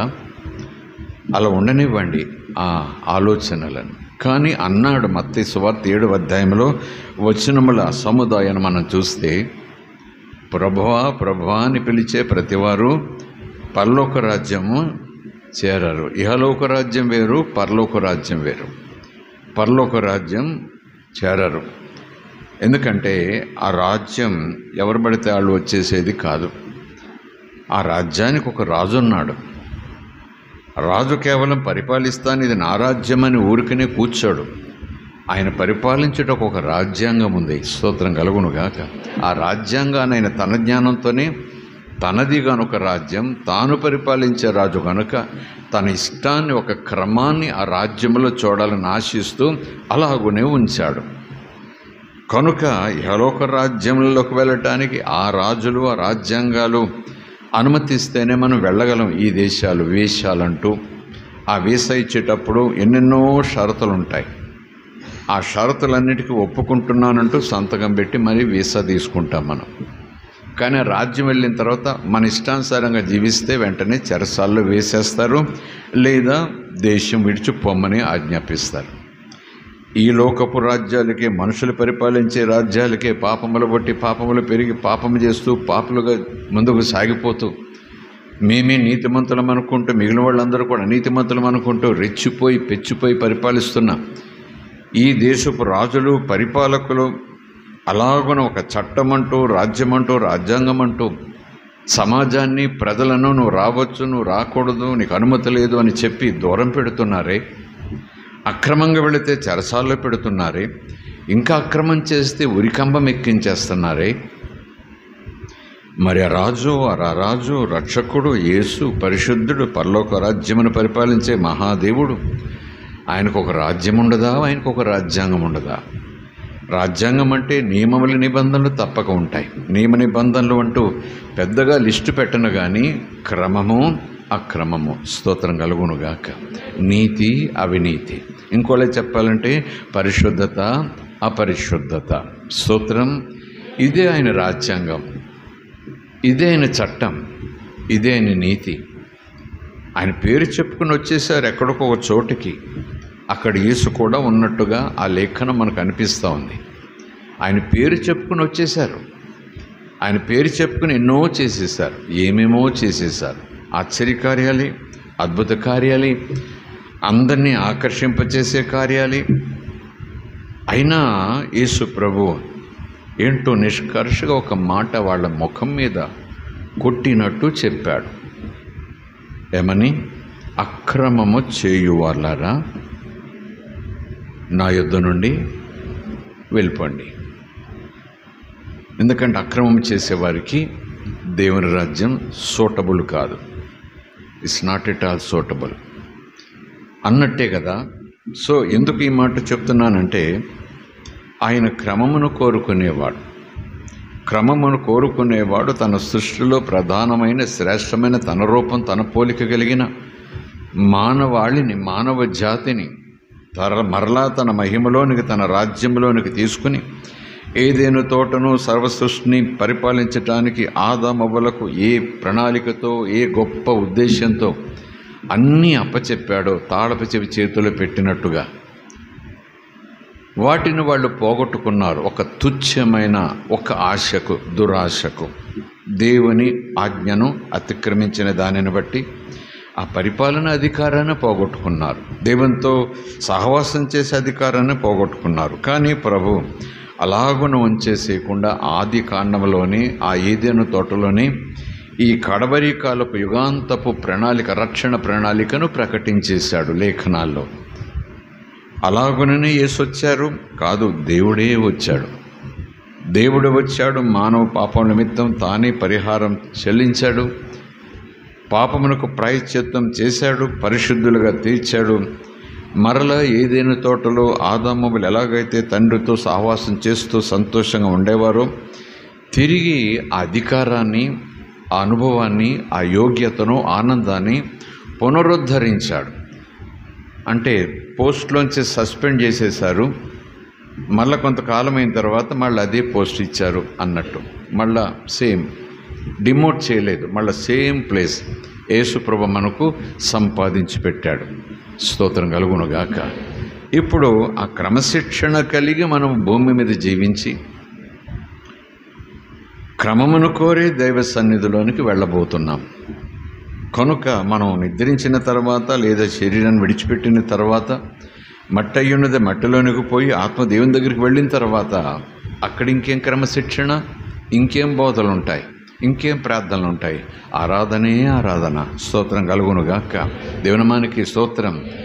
అసలు ఒక సమయంలో, ఒక యుగపు ప్రారంభంలో, ఆదిలో క్రమం ఉండేది పరలోకంలో. దుష్టునిలో, అపవాదిలో, లూసిఫర్లో పాపము, ఆ చెడు బీజము పడేంత వరకు కూడా ఎవ్రీథింగ్ ఈజ్ పర్ఫెక్ట్. వాడు తిరుగుబాటు చేశాడు. తిరుగుబాటు దేవుడు సహించడు, బయటికి నెట్టేశాడు. ఇప్పుడు పరలోకంలో తిరుగుబాటు లేదు. There is no place for rebellion. కనుక ప్రభువు కూడా ఈ భూమి మీద తన యందు విశ్వాసం ఉంచి తనకు పిల్లలుగా తన చేత అంగీకరించబడి, అలాగే దేవుడైన బాబు, నువ్వు దేవుడుగానే కాదు, నాకు తండ్రిగా ఉండి ఈ భూమి మీద తండ్రిగా నన్ను నడిపించు, తండ్రిగా నాకు నేర్పించు, తండ్రిగా నన్ను బలపరచు, తండ్రిగా నన్ను సంరక్షించు, తండ్రిగా నన్ను చేయి పట్టి నడిపించు. నువ్వు ఎక్కడికి వెళ్తే నన్ను అక్కడికి తీసుకెళ్ళు, నన్ను వదిలిపెట్టొద్దయ్యా, నువ్వు నాకు తండ్రిగా ఉండాలని ఆ రక్షణలో ఒప్పందం. స్తోత్రం కలుగునుగాక. ఆయన కూడా దేవుడుగానే కాకుండా తండ్రిగానే నేను బాధ్యతలు స్వీకరిస్తా. నిన్ను భక్తునిగా మాత్రం, పరిశుద్ధునిగా మాత్రమే కాదు నేను చూడటం, నా సొంత కొడుకుగా చూసుకుంటా. స్తోత్రం కలుగునుగాక. అంత అద్భుతమైన ఆ రక్షణ అనుభవ తాత్పర్యం. నీళ్లలో ఎందుకు ములిగావు అన్నట్టుగా, ఎందుకు బాప్తిసం తీసుకున్నావు అన్నట్టుగా ఎవరెవరో ఏమేమో కారణాలతో రుజువులతో అడుగుతుంటారు. మీడియాల్లోకి పిలిచో, స్టూడియోలోకి పిలిచో, వీధుల్లోనో ఎక్కడో. అప్పుడు చెప్పే ఆ విధానం, ఆ సాక్ష్యం తొలి దినాల్లో ఏదో సంతానం కోసమని, ఏదో వ్యాధి వచ్చిందని, ఏదో ఒక జయం కావాలని చెప్పుకుంటూ వచ్చాం. కానీ లేఖనాల్లో తెలిసే కొద్ది అలాంటి సాక్ష్యం పక్కకి వెళ్ళాలి. ఆ సాక్ష్యం ఉండాలి. దాన్ని ప్రయారిటీలో తీసుకురాకూడదు. అసలైన సాక్ష్యం చెప్పటం మనం నేర్చుకోవాలి. పాపినైనా నన్ను ఆయన ప్రేమించాడని నేను తెలుసుకున్నా. ఆ పాపం నుంచి విడుదల పొందకపోతే నాకు నరకము తప్పదని కూడా నమ్మాను లేఖనం విని. వెంటనే పాపమును క్షమించే ఆ కృప తండ్రైన దేవుడు యేసు ద్వారా నాకు ఇచ్చాడు కనుక ఆలస్యం చేయకుండా ఆయన యందు విశ్వాసం ఉంచి ఆయనకు శిలువ చేసిన త్యాగానికి నేను అంగీకరించి నా పాప క్షమాపణ పొందుకున్నాను. ఆయన రక్తము చేత నా పాపములన్నీ కూడా కడిగివేసుకున్నాను. ఇప్పుడు దేవునితో ఉండే భాగ్యం నేను దేవుడు నాకు ఇవ్వగా సంపాదించుకున్నాను. ఈ భూమి మీద బ్రతుకు కాలమంతా కూడా వెండి బంగారముల కోసం కాదు నా బ్రతుకు. వాటికన్నా మిన్నైన రక్షణ నా చేతుల్లో బహుమానంగా పెట్టిన ఆ మహనీయుడు అడుగు జాడలలో నడవటమే నా బాధ్యత. ఆయన అడుగు జాడలలో నిలిచి ముందుకు వెళ్ళటమే నా బాధ్యత. ఒకవేళ తప్పి నడిచిన నా ఇష్టం అంటూ వెళితే, ఒకవేళ దేవుడి దిగి వచ్చి ఏంట్రా బాబు ఈ నడకంటే నా ఇష్టం అని దేవునితో చెప్పే ఆ కఠిన మూర్ఖపు స్థితి నా విశ్వాసంలోనికి రాకుండా చూసుకోవాలి. ఆ బాధ్యతలోనే నేను వెళ్ళాలి అన్నట్టుగా ఆ రెండవ సాక్ష్యాన్ని మొదటి సాక్ష్యంగా చేసుకోవాలి. విచారము కాని కాదు, తెలియకని కాదు, తెలుసుకోవాలి కదా. మొదట్లో పిల్లోడంటే తెలియక మాట్లాడాడండి, ఈ 3 మాటలు మాట్లాడండి. అసలు సంగతి ఏంటంటే అని వెనకాల కొంచెం మెచ్యూరిటీ ఉన్నవాళ్ళు చెప్తుంటారు లోకరీతిగా కొన్ని విషయాల్లో. అలాగే మనం కూడా రక్షణ పొందిన ఆ దినము పూర్తిగా ఆ రక్షణ వెనుకున్న తాత్పర్యం, ప్రణాళిక తెలియక, సరిగా అర్థం చేసుకోక, దండం పెట్టుకున్నాను, కార్యం చేశాడు కనుక నీళ్లలో మునిగాను అన్నట్టుగా కొంతమంది ముందుకు వస్తున్నారు. నేనంటాను అదే తాత్పర్యంతో అదే సాక్ష్యంగా నా జీవితాన్ని కొనసాగిస్తే నేను ముందుకు వెళ్ళను సరికదా, వెనక్కి వస్తా. దేవుని కొరకు ప్రాణం పెట్టను సరికదా, దేవుని ఏడిపించే బ్రతుకుతూ ముందుకు సాగిపోతా. కనుకనే రక్షణ వెనుకున్న ఆ తాత్పర్యాన్ని ప్రతి విశ్వాసి గుండెల నిండా నింపుకోవాలి. స్తోత్రం కలుగునుగాక. హల్లెలూయా. దేవునామానికి స్తోత్రం. అలాగున ఆయన గొప్ప కృప ఉచితంగా బహుమానంగా ఆ హోదా మనకిచ్చాడు. ఈ రోజు నుంచి మీరు నాకు కుమారులై ఉంటారు, కుమార్తెలై ఉంటారు, నేను మీకు తండ్రినై ఉంటాను. స్తోత్రం కలుగునుగాక. సో తండ్రిగా ప్రేమ ఆ చివరి గడియల్లోకి వస్తూ ఉంటే, లేదా మన స్టడీలో చివరి అంశాల్లోకి వస్తూ ఉంటే ఆయన అంటున్నాడు, నీవు క్రమం తప్పితే నేను చూస్తూ ఊరుకోను కదా. కారణం ఏంటంటే నేను నిన్ను ప్రేమిస్తున్నాను. ఎంత ప్రేమిస్తున్నానంటే నా ప్రాణం కన్నా ఎక్కువగా నీ మీద పిచ్చి ప్రేమ పెట్టుకున్నాను అంటాడేమో యేసయ్య. స్తోత్రం కలుగునుగాక. ఒకవేళ ఎవరైనా వెండి కోసం, బంగారం కోసం ప్రాణం పెట్టేస్తే, లేదా మరొక తుచ్చమైన విషయాల కోసం ప్రాణం పోగొట్టుకునే స్థితి వస్తే అదేం ప్రేమ అండి బాబు, పిచ్చి ప్రేమ అంటారు. విలువలేని నా ప్రాణానికి, విలువలేని నా మానానికి, విలువలేని నా హృదయానికి, విలువలేని నా బ్రతుకుకు, విలువలేని శరీరానికి ఆయన ఎంతో విలువను ఆపాదించి ఆ విలువైన నా ఆత్మను తన సొంతం చేసుకోవటానికి పరిగెత్తుకొచ్చేసాడు భూమి మీదకి నా యేసయ్య. స్తోత్రం కలుగునుగాక. దేవునామానికి స్తోత్రం. అంతగా ప్రేమించాను దేవుడు లోకాన్ని ఎంతో ప్రేమించాడు అనటానికి ఎన్నో వందల వేల వచనాలు. ఆ ప్రేమకు రుజువుగా ఆయన దీర్ఘశాంతం, ఓర్పు, సహనము ఎన్నెన్నో తల్లిలాగా లాలించను, తండ్రిలాగా చంకనెత్తుకును, చాలా చాలా చాలా. అలాగే మరొక శ్రేష్టమైన అంశం, ఇంత చేసిన దేవుడు తన పిల్లలను ప్రేమిస్తాడు కానీ గారం పెట్టడు. ప్రేమిస్తాడు కానీ గారం పెట్టడు. ఈరోజు మరలా మనం మన పిల్లల విషయంలోనూ మన పిల్లల విషయంలోనూ ఎక్కువగా జ్ఞానం కలిగి ఉందాం. ప్రేమించండి, ప్రాణం కన్నా ఎక్కువగా ప్రేమించండి. మీ ప్రేమను వాళ్ళ మీద కుమ్మరించండి. మీ ప్రేమను వాళ్ళు అర్థం చేసుకునేలా ఉన్న సాయశక్తులా ఓపెన్ అవ్వండి పిల్లల ముందు. కానీ గారం పెట్టొద్దు. మన పిల్లలను మనమే చావుకు అప్పచెప్తున్నట్టు లెక్కని దేవుడు చెప్పేస్తున్నాడు. చేజీవితులా నీ బిడ్డను నువ్వు మరణానికి అప్పచెప్పుకుంటున్నావు అని ఒక చోట లేఖనమే ఉంటుంది. స్తోత్రం కలుగునుగాక. ఎందుకంటే గారం పెట్టేస్తే ఇక ఆ వ్యక్తి మనం కూడా పిల్లలమే అనుకోండి. పసిపిల్లల మాదిరిగా మీరు ఉండాలి అన్నట్టుగా ప్రభు ఎవరినో దగ్గరికి తీసుకుని చూపించాడు. విశ్వాసం గురించి మాట్లాడుతూ అనుకోండి, పరలోక రాజ్యం ఇటువంటి వారిది, ఎలాంటి వాళ్ళే వస్తారు, వాళ్ళ మనస్తత్వం ఎలాగుంటుంది అనే ఉద్దేశం ఉంటే ఉండొచ్చు. ఆయన ఎంత దగ్గరగా తీసుకున్నా, ఎంత ఒడిలో కూర్చోబెట్టుకున్నా, ఎంతలో చేతులు చాచి ఆశీర్వదించినా మరలా ప్రభు ఒక చోట అంటాడు, ఏమని? చిన్నపిల్లలుగానే చూస్తాను కానీ, చిన్నపిల్లలుగా ముద్దు చేస్తాను కానీ, చిన్నపిల్లలుగా నేర్పిస్తాను, చిన్నపిల్లలుగా కడుగుతాను, శుద్ధి చేస్తాను, భోజనం పెడతాను, లాలిస్తాను, పాలిస్తాను. అవసరమైతే మీరు ఎదిగే వయసును బట్టి ఎదగకపోతే బుద్ధి చెబుతాను అని తండ్రిగా ఇది నా బాధ్యత అంటున్నాడు. స్తోత్రం కలుగునుగాక. ఎనివే ఒక వచ్చిన మనం చూడబోతున్నాం. నా కుమారుడా, యెహోవా శిక్షను తృణీకరింపవద్దు, ఆయన గద్దింపునకు విసుకవద్దు. తండ్రి తనకు ఇష్టుడైన కుమారుని గద్దించు రీతిగా యెహోవా తాను ప్రేమించు వారిని తప్పక గద్దిస్తాడు. ఆ సామెతల పుస్తకంలోనే 15వ అధ్యాయం కాస్త ముందుకు వెళదాం త్వరగా.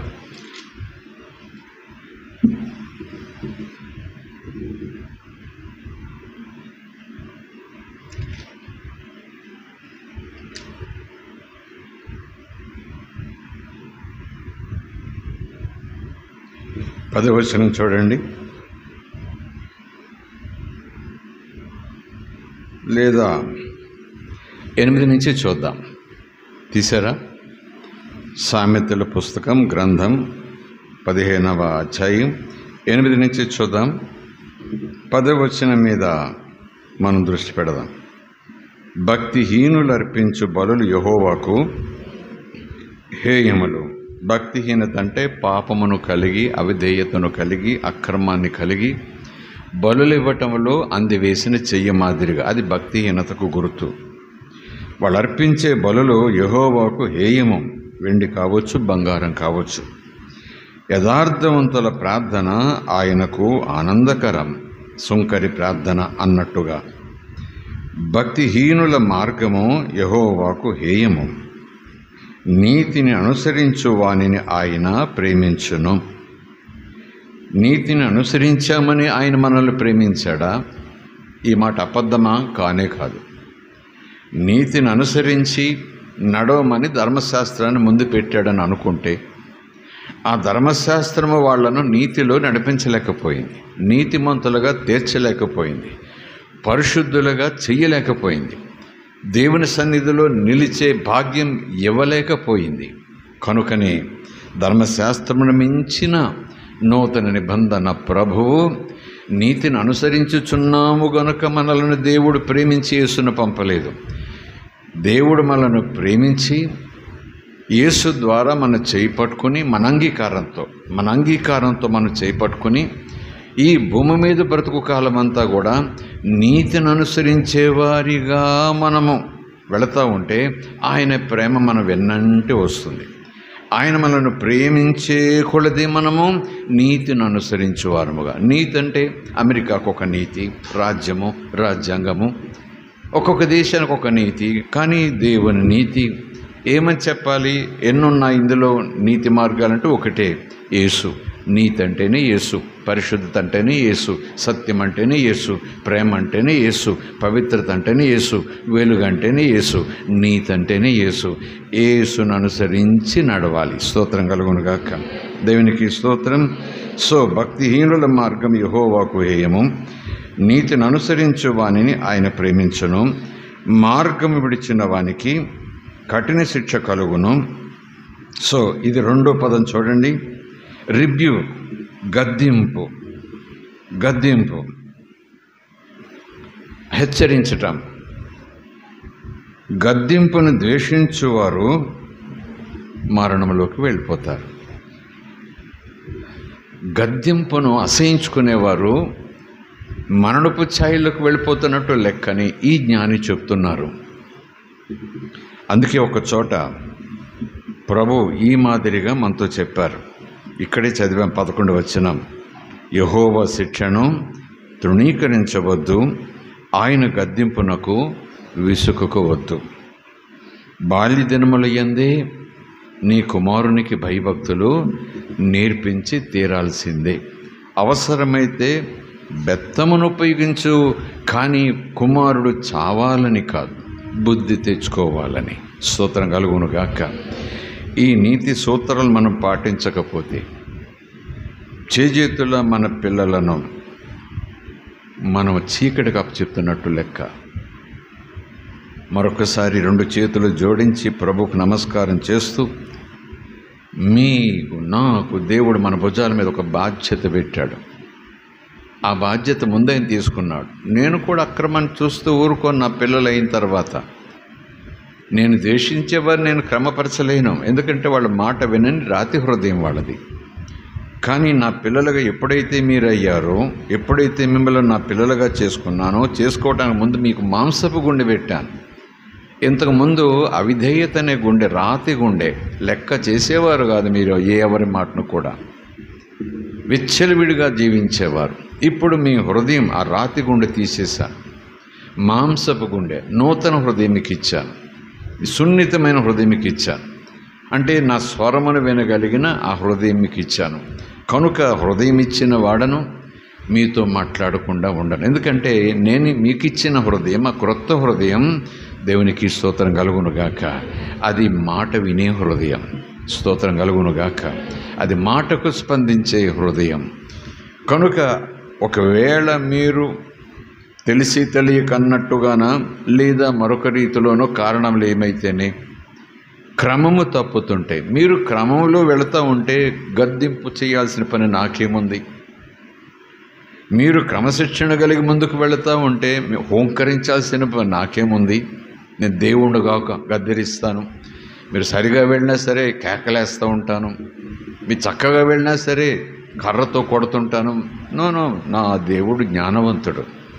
క్రమము తప్పితేనే 1, 2, 3 సిగ్నల్స్ ఇస్తాడేమో ఒక వచనాన్ని బట్టి. దేవుడు ఒక్కసారి మాట్లాడతాడు, 2 సార్లు మాట్లాడతాడు, 3 సార్లు మాట్లాడతాడని పాత నిబంధన గ్రంథం అనుకోండి. ఇప్పుడు నేను ఆయన వైపు తిరిగే వరకు ఓపికగా మాట్లాడుతూనే ఉంటాడు. స్తోత్రం కలుగునుగాక. దేవునామానికి స్తోత్రం. సో ఆ మాటల్లో గద్దింపు ఉంటుంది. నువ్వు ఇప్పటికైనా దారిలోకి రావాలి. నీకు మంచి రెడీగా ఉంది, మంచి భవిష్యత్తు ఎప్పుడో నీకు కొరకు ప్లాన్ చేసి పెట్టాను. కావాలని నీ ఇష్టానుసారంగా వెళ్ళిపోయి తాత్కాలికమైన లాభం కొరకు పరుగులు పెడుతున్నావు, తాత్కాలికమైన ఆనందం కొరకు నీ జీవితాన్ని వ్యర్థం చేసుకుంటున్నావు. నేనిచ్చిన రక్షణను అనవసరంగా బూడిదలో బురదలో పాడేస్తున్నావు. నా నామానికి అవమానం వచ్చేలాగా నువ్వు జీవిస్తున్నావు. ఇది నీకు తగదు. కుమారుడా, రా నా మార్గంలోనికి, నువ్వు బ్రతుకుతావు. స్తోత్రం కలుగునుగాక. అలాగ గద్దించుట, బుద్ధి చెప్పుట తగదంటామా? తగదా? దేవునికి ఆ స్వాతంత్రం లేదా? దేవునికి అధికారం లేదా? దేవుని ఆ బాధ్యత తీసుకుంటున్నానన్నాడు. బరువు నాది, నిన్ను నడిపించు అంటాం, ఆయన నడిపించే మార్గంలో నడవం. నేర్పించు అంటాం, ఆయన నేర్పిస్తే నాకు ఇది ఇష్టం లేదని పక్కపోతాం. ఈ పాట వ్యర్థం, ఈ ప్రార్థన వ్యర్థం. అందుకే దేవుడు యథార్థంగా మాట్లాడి నేను నా దగ్గరకు వచ్చి అంటాడు, నేర్చుకునే మనసుతోనే నేర్పించమని అడగండి. ఓకే, నేర్చుకునే మనసుతోనే నేర్పించమని పాడారు, ప్రార్థించారు. సో నేర్పిస్తున్నాను లేఖనాలు. మరి నడుచుకుంటున్నారా? కనీసం ప్రయత్నమన్నా చేస్తున్నారా? ఇలా నడవాలి కదా అని ఒక ఆకలైనా మీలో పుడతా ఉందా? ఏమీ లేదు. 5 నిమిషాలకే నేర్పించు, ఆ తర్వాత నాకు అన్నీ తెలుసు. 5 నిమిషాలే, ఇదిగో నీ కొరకు నీతో. ఆ తర్వాత ఏం కాదు, నేను లోకం కోసం, లోకం నా కోసం. నేను అంటాను, వీరి కోసం ప్రభు వస్తున్నాడని అనుకోవాలి. కానీ నేను మధ్యకాలంలోకి వచ్చేటప్పటికీ వీరుగానే ఉండిపోతారు, ఆయన వారిగా ఉండలేడు. స్తోత్రం కలుగునుగాక. ఏమో నిజానికి అలా భయం పెట్టాలి, అలాగ ఆలోచన చెప్పాలి అనే తాత్పర్యం నాకు లేదు, పరిశుద్ధాత్మకు లేదు, మరొకరికి లేదు. కానీ యేసు ప్రభు ఆయా సన్నివేశాలు, ఆయా సందర్భాల్లో శిష్యులకు, ప్రజలకు, 70 మంది శిష్యులైన వారందరికీ ఆయా సంఘటనలలో పదే పదే రోజు చెప్పకపోయినా తరచుగా చాలా వరకు చెప్పుకుంటూ వచ్చాడు. మనుష్య కుమారుని రాకడ ఎలా ఉంటుంది, ఎప్పుడు వస్తాడు, మీరు ఎలాగ ఉండాలి, మీరు ఎలాగున్నప్పుడు ఆయన వచ్చేసే అవకాశం ఉంది అని చెప్పుకుంటూ ఆ కన్యకల గురించి మాట్లాడతారు. అందరూ కన్యకులే, అందరూ పెండ్లి విందు కొరకు సిద్ధపరచబడిన కన్యకలే. ఎందుకు ప్రభా వచ్చినాం, ఎందుకు ప్రభా ఉపమానం, ఎవరి కోసం? రక్షణ పొందిన వారికా, రక్షణ పొందిన వారికా? దీపముల చేత్తో కలిగిన వారికా, దీపములు అసలు వెలుగు లేని వారికా? అసలు నూనె బుడ్డి లేదు, నూనె లేదు, వాళ్ళ కోసం కాదు కదా ఉపమానం. నూనె బుడ్డలో చేత కలిగి ఆ నూనె బుడ్డలో నూనె ఉండాలనే జ్ఞానం ఎవరికి ఉండాలి? విశ్వాసులకు ఉండాలి అన్నట్టు. కనుక ఆ ఉపమానం విచ్చలవిడిగా జీవించే విశ్వాసులకు ఒక హెచ్చరిక. స్తోత్రం కలుగునుగాక. క్రైస్తవుడిగా చెప్పుకుంటాను, క్రైస్తవుడిగా బట్టలు వేసుకుంటాను, క్రైస్తవుడిగా మెడలో సిలువ వేలాడేసుకుంటాను, క్రైస్తవునిగా క్రైస్తవుల పండుగలో పాల్గొంటాను, వేదికలు ఎక్కుతాను, వేదికల్లో ఎగురుతాను, వేదికల కింద కూర్చుంటాను. కానీ ప్రభువు ఇచ్చేటప్పటికీ క్రీస్తులో దాచబడినట్టుగా నేను ఉంటానా లేదా, నా బుడ్డలో నూనె ఉంటుందా లేదా? ఉండేలో చూసుకోమని ఆయన అంటున్నాడు. ఏంటా నూనె? పరిశుద్ధాత్మ అని ఒక వర్గం. కాదు రక్షణ పొందినప్పుడే పరిశుద్ధాత్మ లోపలికి వచ్చేస్తారు అని మరొక వర్గం. ఏమేమో అర్థాలు, ఏమేమో మర్మాలు ఉండనివ్వండి.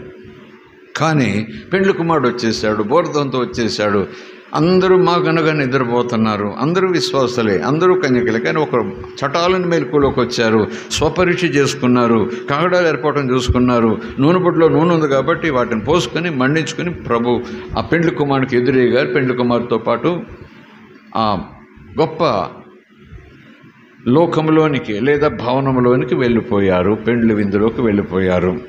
మిగిలిన వారు కూడా వెళ్ళారు, కానీ ద్వారాలు మూసుకుపోయాయి.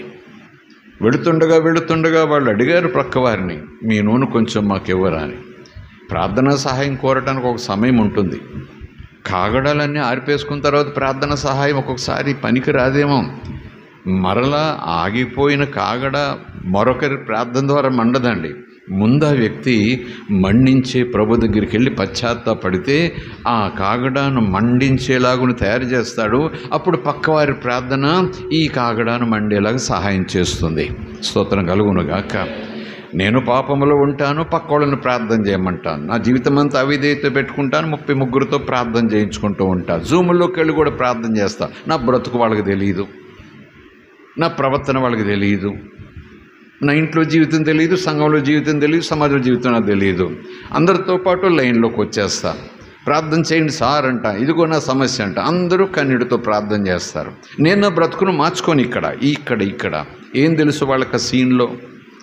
ఇక్కడ ఒక దైవజనుడు ఉంటే, సంఘ పెద్దలు అంటూ ఉంటే, ఇరుగు పొరుగు విశ్వాసాలు ఎరిగిన వారు ఉంటే, తమ్ముడు ఇలా కాదు నాన్న, ఇలా కాదురా బాబు, ఇబ్బంది అవుతుందని కొంచెం ధైర్యం తెచ్చుకోవాలి, కాస్త వాక్యంలోకి రావాలి, కొంచెం ఇలాగా సాక్ష్యంలో ఉండాలి అని చెప్పేవారు లేరు. చెప్పేవారి మాటను వినిపించుకోవు. జూములో పోయి ఆ 100 మంది జూముల్లో ఉంటాం. మనలో మన మాట అండి. జూములో 1000 మంది దైవజనులు ఉంటే నేను అందులో కూడా ప్రార్థన చేస్తామో, 1000 మంది దైవజనులతోనే జూములో ఉన్నాను, ఆ సంబరమా? ప్రభు అంటాడు, 1000 మంది దైవజనులతో ఉండటం, జూములో ఉండటం గొప్పేమో కానీ పరలోకంలో ఉండాలి. నువ్వు జూమ్ అంటే నీ చేతుల్లో ఉంది. నువ్వు ఆగిపోతే ఆపేస్తుంది, నువ్వు కావాలనుకుంటే వస్తుంది. నువ్వు కావాలనుకుంటే నీ కెమెరా ఆన్ చేస్తే వాళ్ళకి కనపడతావు, నీకు అక్కర్లేకపోతే ఆఫ్ చేస్తే వాళ్ళకు నువ్వు కనపడవు, నీకు వాళ్ళు కనపడరు. అది జూము. ఆ జూములో ఉండి సంబరపడిపోతున్నావు నువ్వు. కానీ పరలోకంలో ఉండటానికి సంబరపడు. పరలోకంలో ఉండటానికి దేవునితో కనెక్ట్ అయ్యుండు. స్తోత్రం కలుగునుగాక. హల్లెలూయా. దేవుని మనకి స్తోత్రం. హల్లెలూయా. అసలు ఆరిపోయిన దీపాన్ని వెలిగించగలిగిన వాడు మరి దైవజనుడు కాదు. ఆరిపోయిన దీపాన్ని వెలిగించగలిగిన వాడు పరిశుద్ధాత్ముడే. దేవాది దేవుడని యేసు ప్రభువే. ఎప్పుడు దీపాన్ని వెలిగిస్తాడు? పశ్చాత్తాపంతో తిరిగి వచ్చినప్పుడు మరలా కాగడాకు మండే స్వభావం ఇస్తాడు.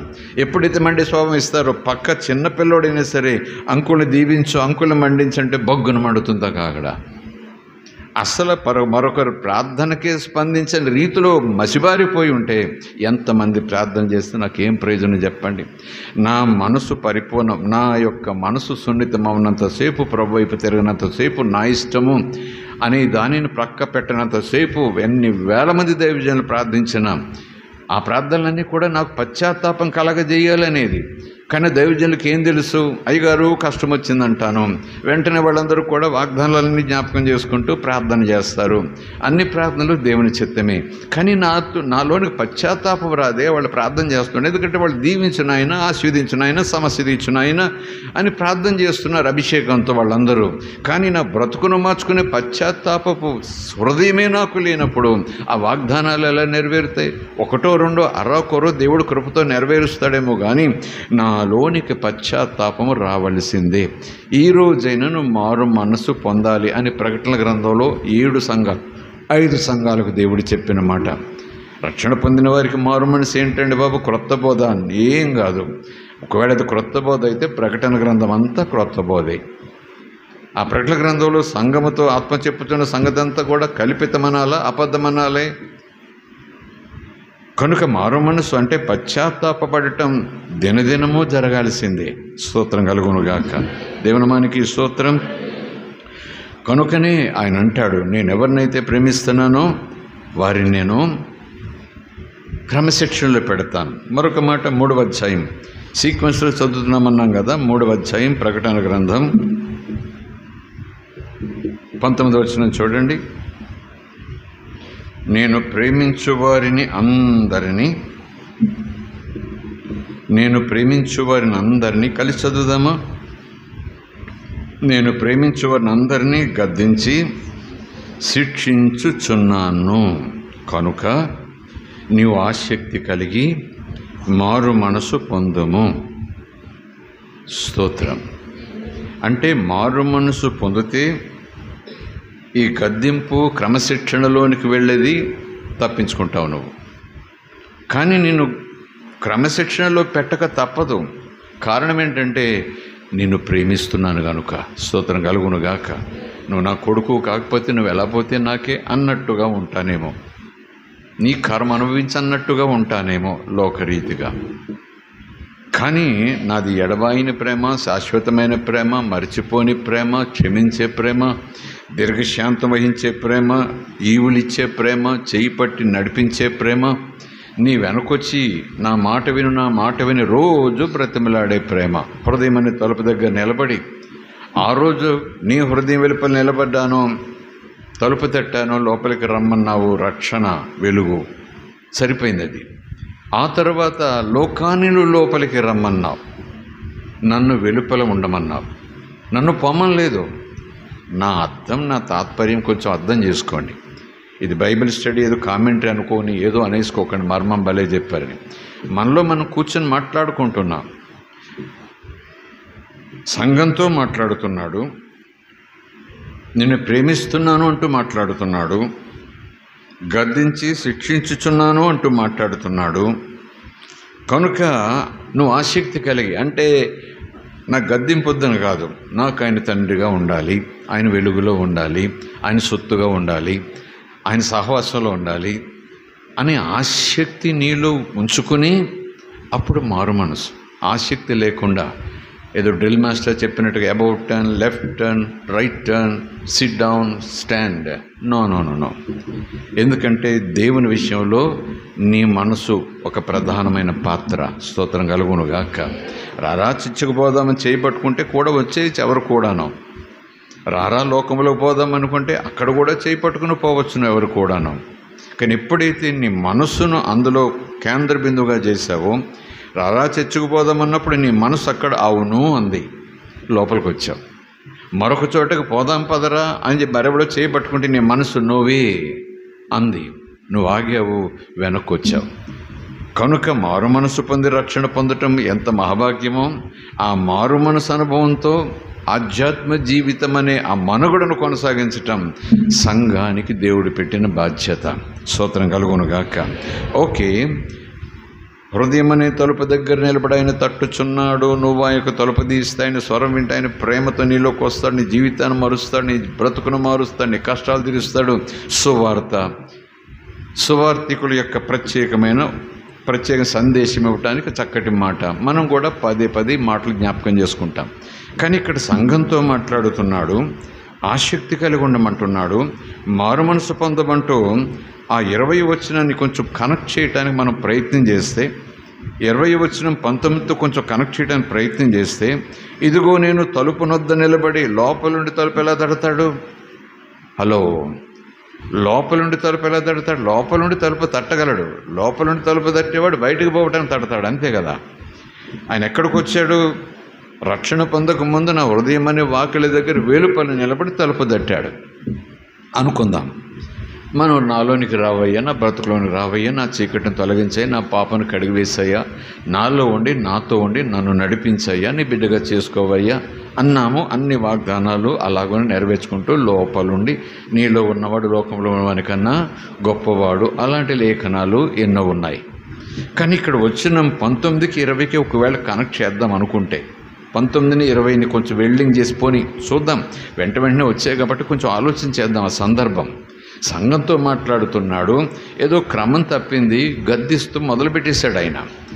క్రమశిక్షణ చర్యలు కూడా తీసుకుంటున్నాడు ఆయన. అయినా ఆసక్తిను చూపించాలి. నేను దేవుని దగ్గరికి వెళ్ళిపోతా, దేవునిలోకి అలా మార్గంలోకి వెళ్ళిపోతా అని ఆసక్తి కలిగి నువ్వు మనసు మార్చుకో అంటూ ఈ 20 వచనం ఏంటి? నేను ఇప్పుడు ఎక్కడుండి ఈ మాటలు చెప్తున్నాను అని అనుకుంటే, తలుపు వద్ద నిలబడి తట్టుచున్నాను. ఆ మొదటి సన్నివేశం అలా వదిలేయండి. రక్షణ పొందక ముందు, ఇది రక్షణ పొందిన తర్వాత సంఘము దగ్గర ఉన్నది కనుక దీనిని ఎలా మనం అర్థం చేసుకోవాలి? యేసు ఎప్పుడు బయటకు వచ్చాడు? యేసు బయటకు వచ్చిన తలుపు దగ్గరే ఎందుకు అలా పెట్టి కూర్చున్నాడు? వెళ్ళిపోలేదేంటి అని మనలో మనం ఆలోచన. యేసు లోపల ఉండాలి కదా, లోపలికి రమ్మన్నాను కదా, లోపల ఉండిపోమన్నాను కదా, ఆయన కూడా నీతో సదాకాలం ఉండిపోతానన్నాడు కదా. ఒక ఆలోచన, అవగాహన, ఒక డ్రామాటికల్గా మనం ఆలోచించడానికి ప్రయత్నం చేస్తే ఆయన ఎప్పుడు బయటకు వచ్చాడబ్బా? బయటకు వచ్చి మళ్ళీ లోపల రావడానికి తలుపు తడుతున్నాను అంటున్నాడు. తలుపు ఎవరేసారబ్బా? ఎవరేస్తే ఆయన తలుపు తట్టాల్సి వచ్చింది అని ఆలోచన చేస్తే, ఎవరో కాదు అపవాది అసలే కాదు. ఆ హృదయం ఎవరిదో వాడే. యేసును రమ్మన్నాడు కానీ యేసును ఉక్కిరిబిక్కి చేసే లోకంతో హృదయమంతా నింపేసుకున్నాడు. నువ్వు కాదు ముఖ్యం నాకు లోకం అన్నట్టుగా ఉన్నాడేమో. ఒకవేళ గెట్ అవుట్ అనే మాట అనలేదు కానీ దాదాపు మరి ఎందుకు వెలుపలున్నావయ్యా అని మనం ఆలోచన చేస్తే, మరలా మారు మనసు పొందితే నీ బ్రతుకు చక్కగా తీర్చిదిద్దుతా. రక్షణ కాదు, నీ బ్రతుకును మరలా సరిచేస్తా. స్తోత్రం కలుగునుగాక. అంటే నేను యేసును వెలుపలికి నెట్టేసానా, వెళ్ళిపోమని చెప్పకుండా పొగబెట్టానా అన్నట్టు. అలాగని వెళ్ళిపోయాడా? నిజానికి పాత నిబంధనలో అయితే యెహోవా మహిమ పోయింది. ఇక పగలు మేఘస్తంభం, రాత్రి అగ్నిస్తంభం, అలాంటి అనుభవాలు పోయాయి. దేవుడు దర్శించడం ఆపేశాడు. ప్రవక్తలు లేకుండా పోయారు. చీకటి కాలం అయిపోయింది. ఒక కాలం పాత నిబంధనలు. ఎందుకంటే యెహోవా ఇజ్రాయేలీయులు నా సొత్తు, మిమ్మల్ని ముట్టినవాడు నా కనుగుడ్డును ముట్టినట్టు మీ పక్షంగా నేను యుద్ధం చేస్తాను, మీరు నిలబడండి నేను చూసుకుంటాను అని అంత అద్భుతంగా నడిపించుకొచ్చిన ఆయన్ని బట్టలు మాసిపోకుండా చేశాడు, తిరుగుబాటు చేశాడు. కాళ్ళు వాయకుండా నడిపించాడు, తిరుగుబాటు చేశాడు. మాట్లాడితే ఈ భోజనం అన్నారు, మాట్లాడితే ఆ భోజనం అన్నారు, మాట్లాడితే ఈ రుచి అన్నారు, మాట్లాడితే ఆ రుచి అన్నారు. కాసేపు దేవాదేవ స్తోత్రమని మళ్ళా వెంటనే శరీరీతిగా దేవుని మీద తిరుగుబాటు చేసేవారు. చాలా సందర్భాల్లో దేవుని యొక్క మాట మనం చూసాం. తిరుగుబాటు చేసినందువల్ల దేవుడు తన కాపుదలను వెనక్కి తీసుకున్నాడు. నువ్వు మాకు అక్కర్లేదు అన్నట్టుగా మాట్లాడారు వాళ్ళు. అలాగుని చెప్పలేదు కానీ వాళ్ళ ప్రవర్తన, వాళ్ళ తీరు, వాళ్ళ తిరుగుబాటు నీతో ఉంటే మాకు సుఖం లేదు అన్నట్టుగా లోక సుఖాల కోసం వాళ్ళు పరిగెట్టారు. దేవుడు అలాగున్న తన కాపుదలను ప్రక్కకు తీశాడు. శత్రువులు రెచ్చిపోయారు. చెట్టుకొకరు పుట్టకొకరు పోయారు, చెదిరిపోయారు ప్రపంచమంతా. కానీ కనికరించి రెండో ప్రపంచ యుద్ధం తర్వాత ఇజ్రాయేల్ కంటూ ఒక దేశం మళ్ళీ సమకూర్చి పెట్టాడు. స్తోత్రం కలుగునుగాక. దేవునామానికి స్తోత్రం. హల్లెలూయా. అలాగున ఒక యెహోవా కాలం, యెహోవా యేసు ఆత్మ ఒక్కటే అయ్యుంటే, ఒకరే అయ్యుంటే యెహోవా మహిమ పోయింది ఇజ్రాయేల్ మీద నుంచి అన్నట్టుగా, అలా యేసు ప్రభువు కూడా వెళ్ళిపోవాలి కదా అని అనుకుంటే ఆలోచన చేయండి. వెళ్ళిపోయేలాగున ఇబ్బంది పెట్టాను. ఆయన వెళ్ళాడు కానీ యెహోవా అలాగును కాకుండా కృప కదండి నిన్ను విడువను అన్నాడు కదండి అనుకుంటా ఈరోజు. స్తోత్రం కలుగునుగా. ఎందుకు వెళ్ళలేదు అని నాలో నేను ప్రశ్నించుకుంటే ఆయన మాట ఇచ్చాడు, నిన్ను విడువను ఎడబాయినని. నేను ఆయన నా బ్రతుకుతో ఆయన బయటికి నెట్టినంత పనిచేశాను. నా విధేయతతో ఆయనను నాకు అక్కర్లేదని నోటితో చెప్పకుండా నా బ్రతుకుతో నేను చెప్పాను. పొమ్మని చెప్పలేదు, ఉండు నీకు ఇష్టమైతే అన్నట్టుగా, నా మీద ప్రేమ ఉంటే ఉండు అన్నట్టుగా. ఆయన ఉన్నాడేమో వెలుపల, పోలేకున్నాడేమో, ఉండి మరలా ఇదిగు ఎలా ఉన్నాడు, తడుతూనే ఉన్నాడు. మారు మనసు పొందు, హృదయం తెరువు. స్తోత్రం కలుగునుగాక. దేవుని మానికి స్తోత్రం. హల్లెలూయా. సో ఈ ఆలోచన సరళంతా చూస్తామంటే సంఘం వెలుపల క్రీస్తా. మరి సంఘంలో ఎవరున్నారు? ఒకప్పుడు సంఘం అంటేనే క్రీస్తు, సంఘం అంటేనే శరీరం, సంఘమునకు శిరస్సు యేసు. ఆదిమ సంఘం తరాలు తరాలు తరాలు 2020 సంవత్సరాలు, ఇంకా సంఘం ఏర్పడి 2000 సంవత్సరాలు, ఆ తర్వాత 100. ఈరోజు క్రీస్తు సంఘం వెలుపల ఉన్నారా, క్రీస్తు సంఘం లోపల ఉన్నారా? ఇది మనం ఆలోచన చేయాలి. నాలో నీలో క్రీస్తున్నాడో లేదో అది ప్రాముఖ్యమైన అంశం తప్పకుండా.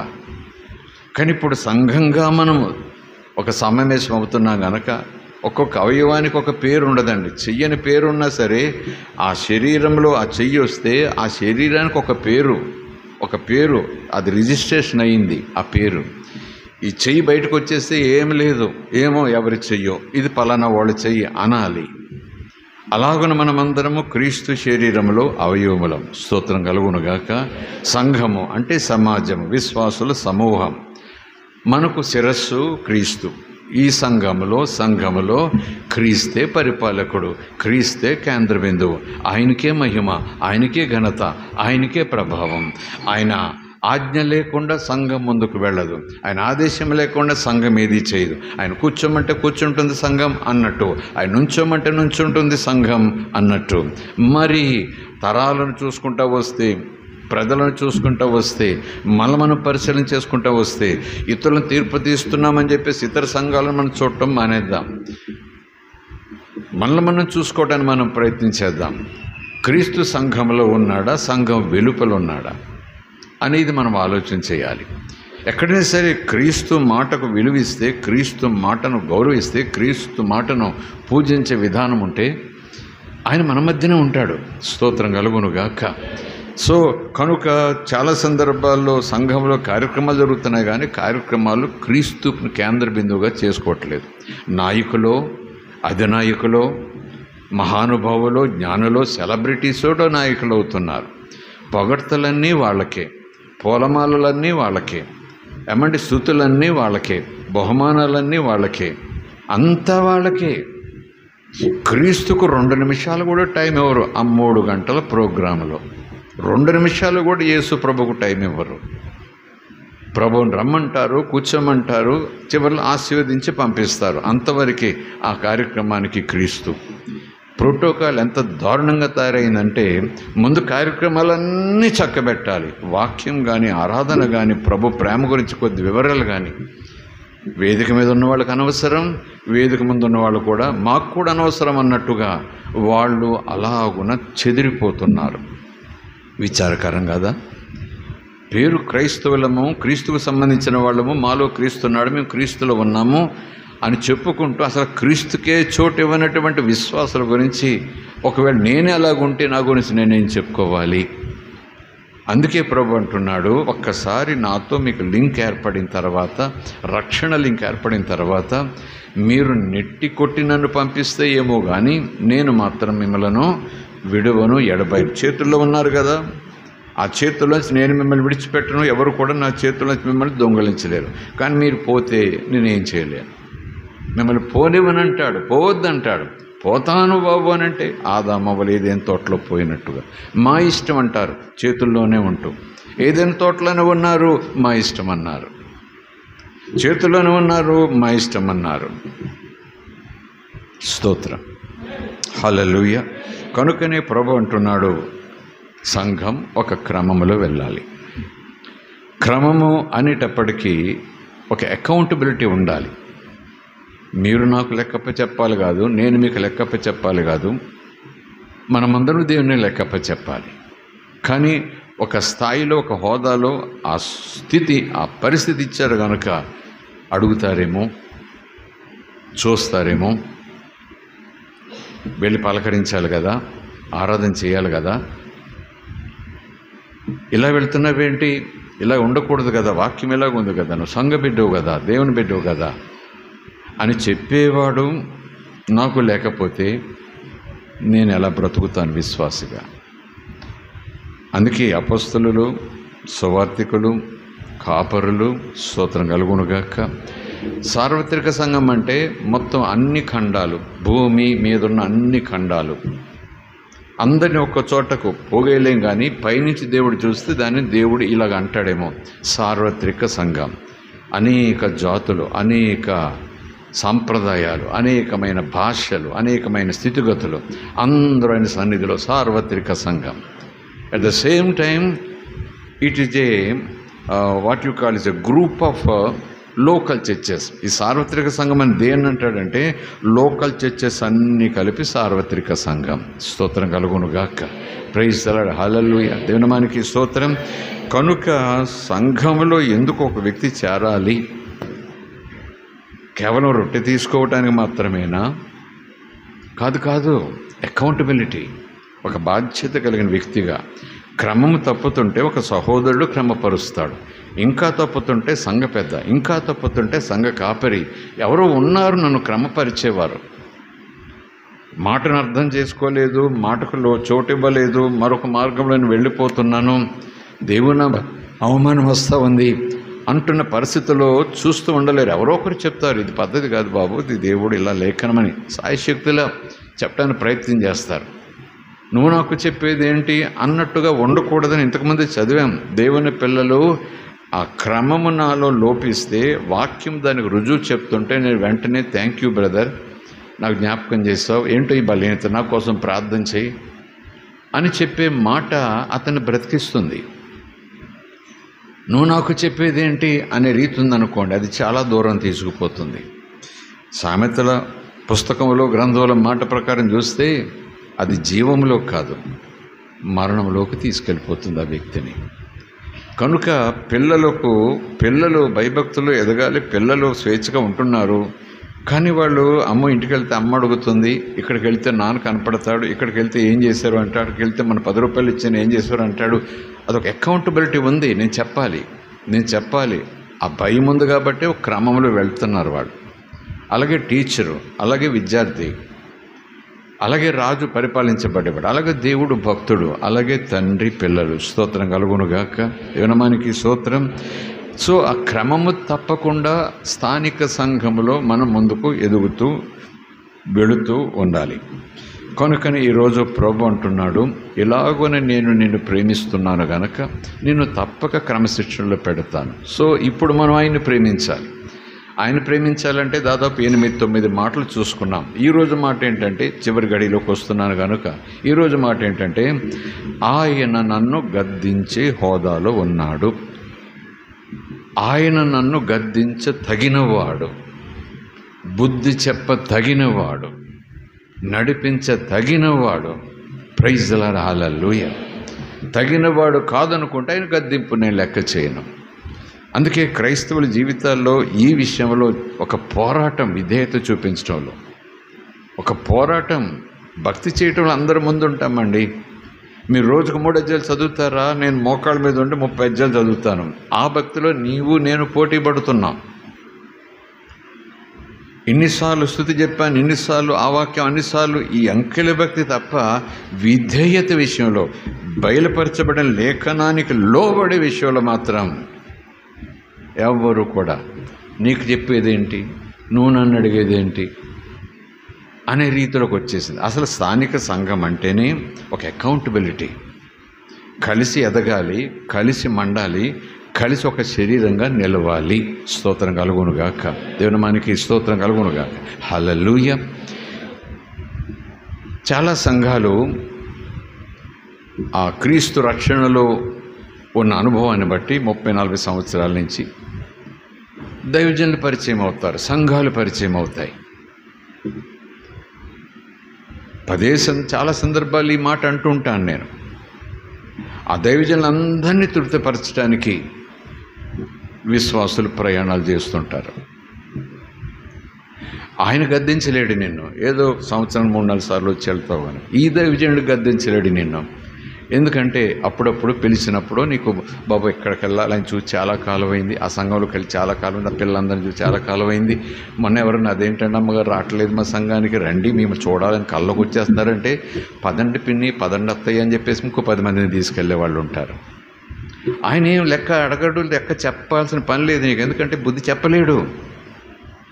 హీ కెనాట్ రిబ్యూక్ యూ, ఎందుకంటే నీ జీవిత విధానం ఆయన తెలియదు. విజిటింగ్ అంతే తెలుసు కాబట్టి ఆదరిస్తాడు, ప్రేమిస్తాడు, భోజనం పెడతాడు, బాగున్నారా అమ్మంటాడు, దీర్ఘ ప్రార్థన చేసి పంపిస్తాడు, 4-5 సార్లు ఇంటికి వచ్చి దర్శిస్తాడు. ఒక ఎలైటెడ్ బి దేవుని యొక్క వాక్యం చెప్తా ఉంది. కానీ ఎవరు నిన్ను పరిశీలన చేయాలి, ఎవరు నువ్వు క్రమం తప్పుతుంటే చూడాలి, ఎవరు నీ ఆత్మకు లెక్క అప్పచెప్పాలి, ఎవరు నిన్ను ఇదేంటి బాబు ఇదేంటి పద్ధతి అని ఎవరు అడగాలి? సంఘం ఇదిగో క్రమం, క్రమశిక్షణ అని ఎవరు చెప్పాలంటే 100 మంది పాస్టర్లు 100 సంఘాలకు వెళ్తాను, ఇది మాట చెప్తున్నాను నేను మరొకసారి. క్రమశిక్షణ ఎవరు నేర్పిస్తారు? నేను మార్గం తప్పుతుంటే ఎవరు నన్ను నిలదీయగలరు, ఎవరు నన్ను నిలబెట్టగలరు? ఒక్కసారి విశ్వాసం నిలబెట్టేస్తారు తెలుసా కొంతమంది. No way, this is not the way you must live, దేవుని విధానం కాదు, నువ్వు మార్చుకోవని తీవ్రంగా మాట్లాడే విశ్వాసాలు కూడా చాలామంది రోషంగా ఉంటారు సంఘాల్లో. స్తోత్రం కలుగును గాక, ప్రైజ్ లార్డ్, హల్లెలూయా. సో మళ్ళీ మాటకు ఒకసారి ఆలోచన చేస్తే, ఇప్పుడు నేను అక్కడ 3, ఇక్కడ 4 రోజులు, ఇక్కడ 4 రోజులు, అందరూ నాకు కావాలి, నేను అందరి వాడిని, వెళ్ళిపోదాం, నో ప్రాబ్లం. ప్రభు అడుగుతాడు, ఎవరికి నువ్వు లెక్క అప్పు చెప్తావు? నువ్వు మార్గం తప్పుతుంటే ఎవరు నిన్ను గద్దిస్తారు చెప్పు? ఎవరు నిన్ను గద్దిస్తారు? అసలు గద్దించే రెస్పాన్సిబిలిటీ ఎవరు తీసుకుంటారు? నువ్వు ఫలిస్తున్నావా, అభివృద్ధి చెందుతున్నావా, దేవుని దగ్గర అవుతున్నావా, దూరం అవుతున్నావా, పరిశీలన చేసేవారు ఎవరు లేరా? మరి ఏమైపోతాం చెప్పండి? స్తోత్రం కలుగును గాక, హల్లెలూయా. దేవుని పిల్లలు కావచ్చు, కానీ దేవుని పిల్లలు ఎప్పుడు అనాథలుగా వదిలిపెట్టడు, నడిపించేవారిని పెడతాడు. స్తోత్రం కలుగును గాక. సంఘ క్షేమాభివృద్ధి నిమిత్తం సంఘము క్షేమంగా ఉంటూ అభివృద్ధి చెందాలట. సంఘం క్షేమంగా ఉంటూ అభివృద్ధి చెందాలట. అందు నిమిత్తము దేవుడు 3 శాఖలను అనుకోండి, కాసేపు 3 పరిచర్యలను లేదా 5 పరిచర్యలను పెట్టారట అని పౌలు చెప్తాడు. ఉదాహరణకు ఇవే పరిచర్యలు దేని కొరకు? ఆయన సొంత పోషణ కోసం కాదట. నో నో నో నో పౌలు అంటాడు, సంఘ క్షేమాభివృద్ధి కొరకు దేవుడు ఏర్పాటు చేసిన విధానం అంటూ అపొస్తలులు అంటూ చివరికి ఉపదేశకులు, బోధకులు దాకా ఎండ్ అవుతాడు. సంఘం అంటే ఎవరు? బజార్లో వారు కాదు కదా. కుటుంబం అంటే ఎవరు? ఎక్కడి నుంచి వచ్చామని అడ్రస్ ఏంటి అంటే ఏం చెప్తాను చెప్పండి? బెక్కవోలు. ఓకే. మీ అడ్రస్ చెప్పమంటే బెక్కవోలు. ఓకే. మీ అడ్రస్ చెప్పమంటుంటే బెక్కవోలు. ఓకే. చెప్పండి ఒకసారి. బెక్కోలే, నాది బెక్కోలు, ఇదే అడ్రస్, రాసుకుంటావు పోతావు అనండి చూద్దాం. ఒప్పుకోదు, గవర్నమెంట్ ఒప్పుకోదు. ఏ వీధి, ఏ డోరు, మీ నాన్న ఎవరు, మీ అమ్మ ఎవరు? My God. గుర్తింపు అంటే ఆ గుర్తింపు ఈ గుర్తింపు ఒకటి కాదు, కానీ ఇలాగ ఒక నెట్వర్క్. నాకు ఒక ఫ్యామిలీ ఉంది, 2 అన్నయ్యలు ఉన్నారు, 3 అక్కలు ఉన్నారు, ఒక తమ్ముడు ఉన్నాడు, అమ్మమ్మ ఉంది. ఆ వీధిలో మేము, మా ఇల్లు 3 గదులు ఉంటాయి, 3 అంతస్తులు ఉంటాయి, 2 కార్లు ఉన్నాయి, మేము, మా నాన్న. స్తోత్రం, హల్లెలూయా, దేవునికి స్తోత్రం. సో క్రమశిక్షణ గురించి మాట్లాడుకుంటున్నాం. దేవుడు క్రమశిక్షణలో నడిపిస్తాడు, ప్రేమతో నడిపిస్తాడు. ఆయన ప్రేమిస్తున్నాడు కనుక తప్పకుండా క్రమశిక్షణలో నడిపిస్తాడు.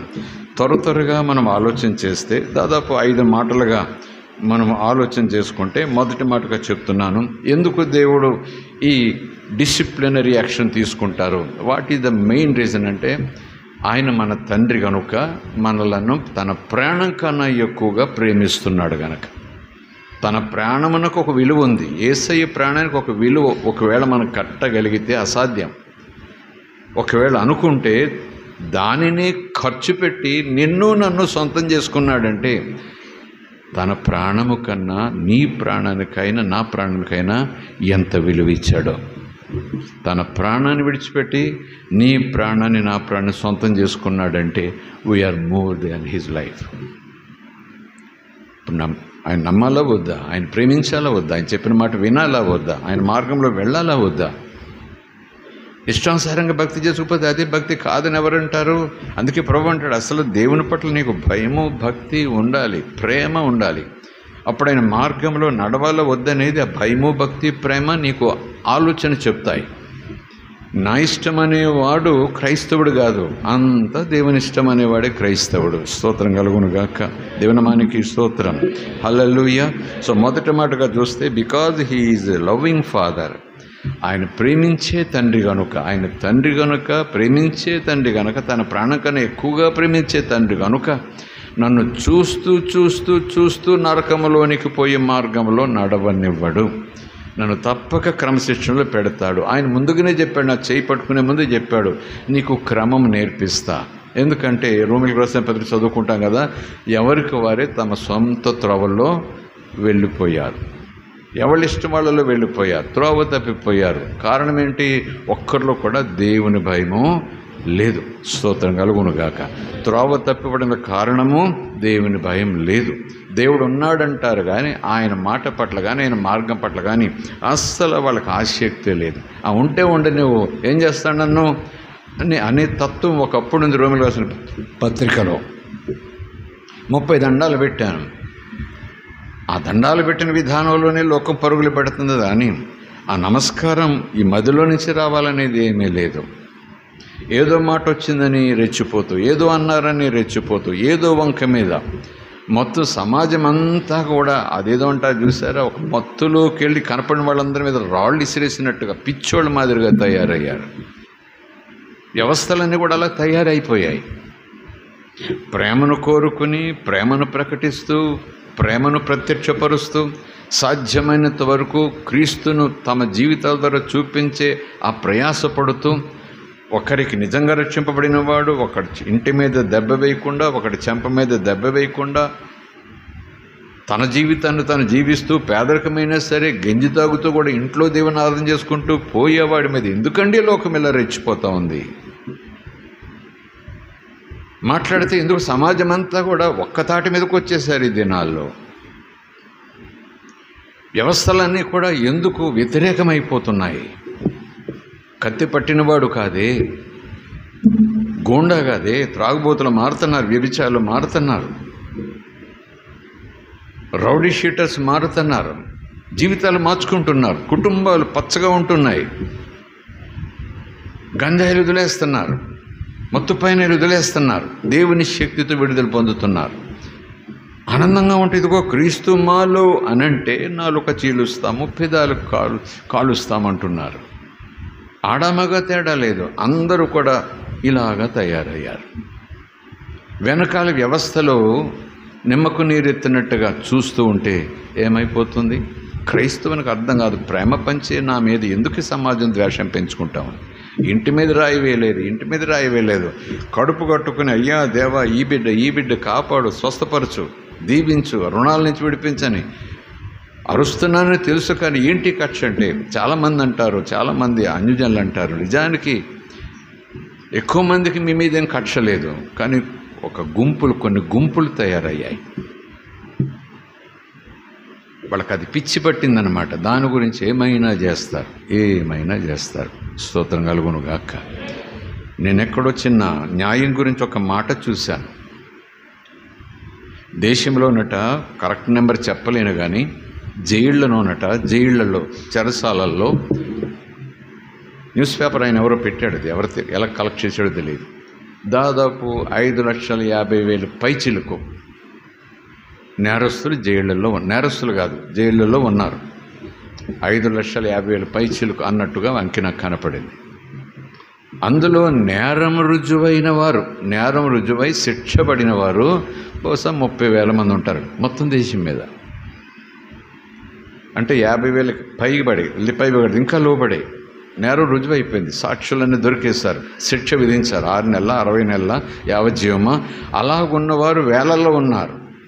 అది కూడా 50,000 లోపే ఉన్నారట. మరి వీళ్ళందరూ ఈ చెరసాల్లో ఉన్నారంటే అది ఫ్యాక్ట్ అట, ఇది రికార్డెడ్ అంట.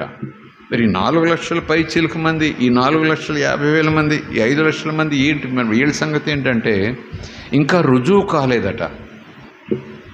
నేరస్తులని అభియోగం అంది చెరసాల్లో పెట్టారు, రుజువు కాలేదు.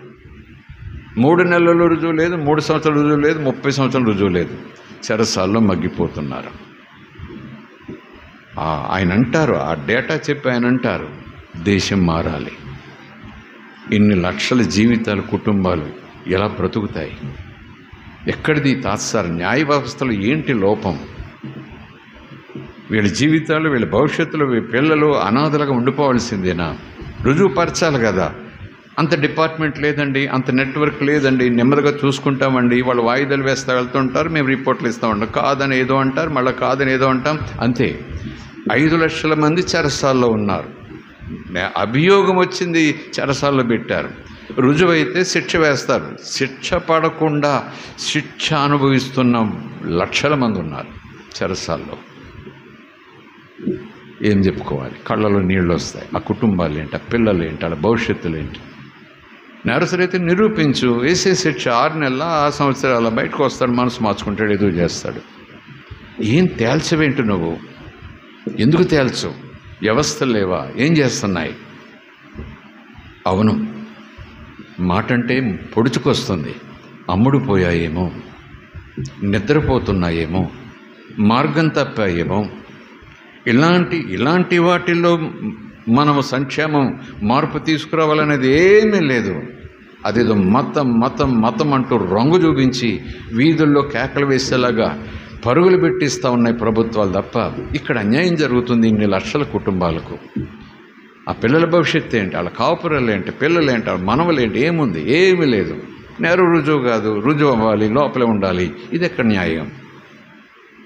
నిజానికి దేవుడు ఆ న్యాయస్థానాల్లో ప్రభుత్వంలో ఉంటే అలా ఉంచుతాడా? లేదు. ఇది ఒకటి నేను చెప్పేది. ఇలాంటివి 100 ఉన్నాయి, అన్యాయాలు జరిగిపోతున్నాయి. యేసు త్వరగా రా. స్తోత్రం కలుగునుగాక. దేవునామానికి స్తోత్రం. ఆయన ప్రేమించే దేవుడు కనుక తప్పక క్రమశిక్షణలో పెడతాడు. ఆయనే చెప్తున్నాడు, నేను నిన్ను ప్రాణం కన్నా ఎక్కువగా ప్రేమిస్తున్నాను కనుక నిన్ను క్రమంలో నడిపించి తీరుతా. బుద్ధి చెప్పని తండ్రి కాదని మాట్లాడాడు. హెబ్రీయులకు రాసిన పత్రిక తీయండి, ముగిస్తున్నాను.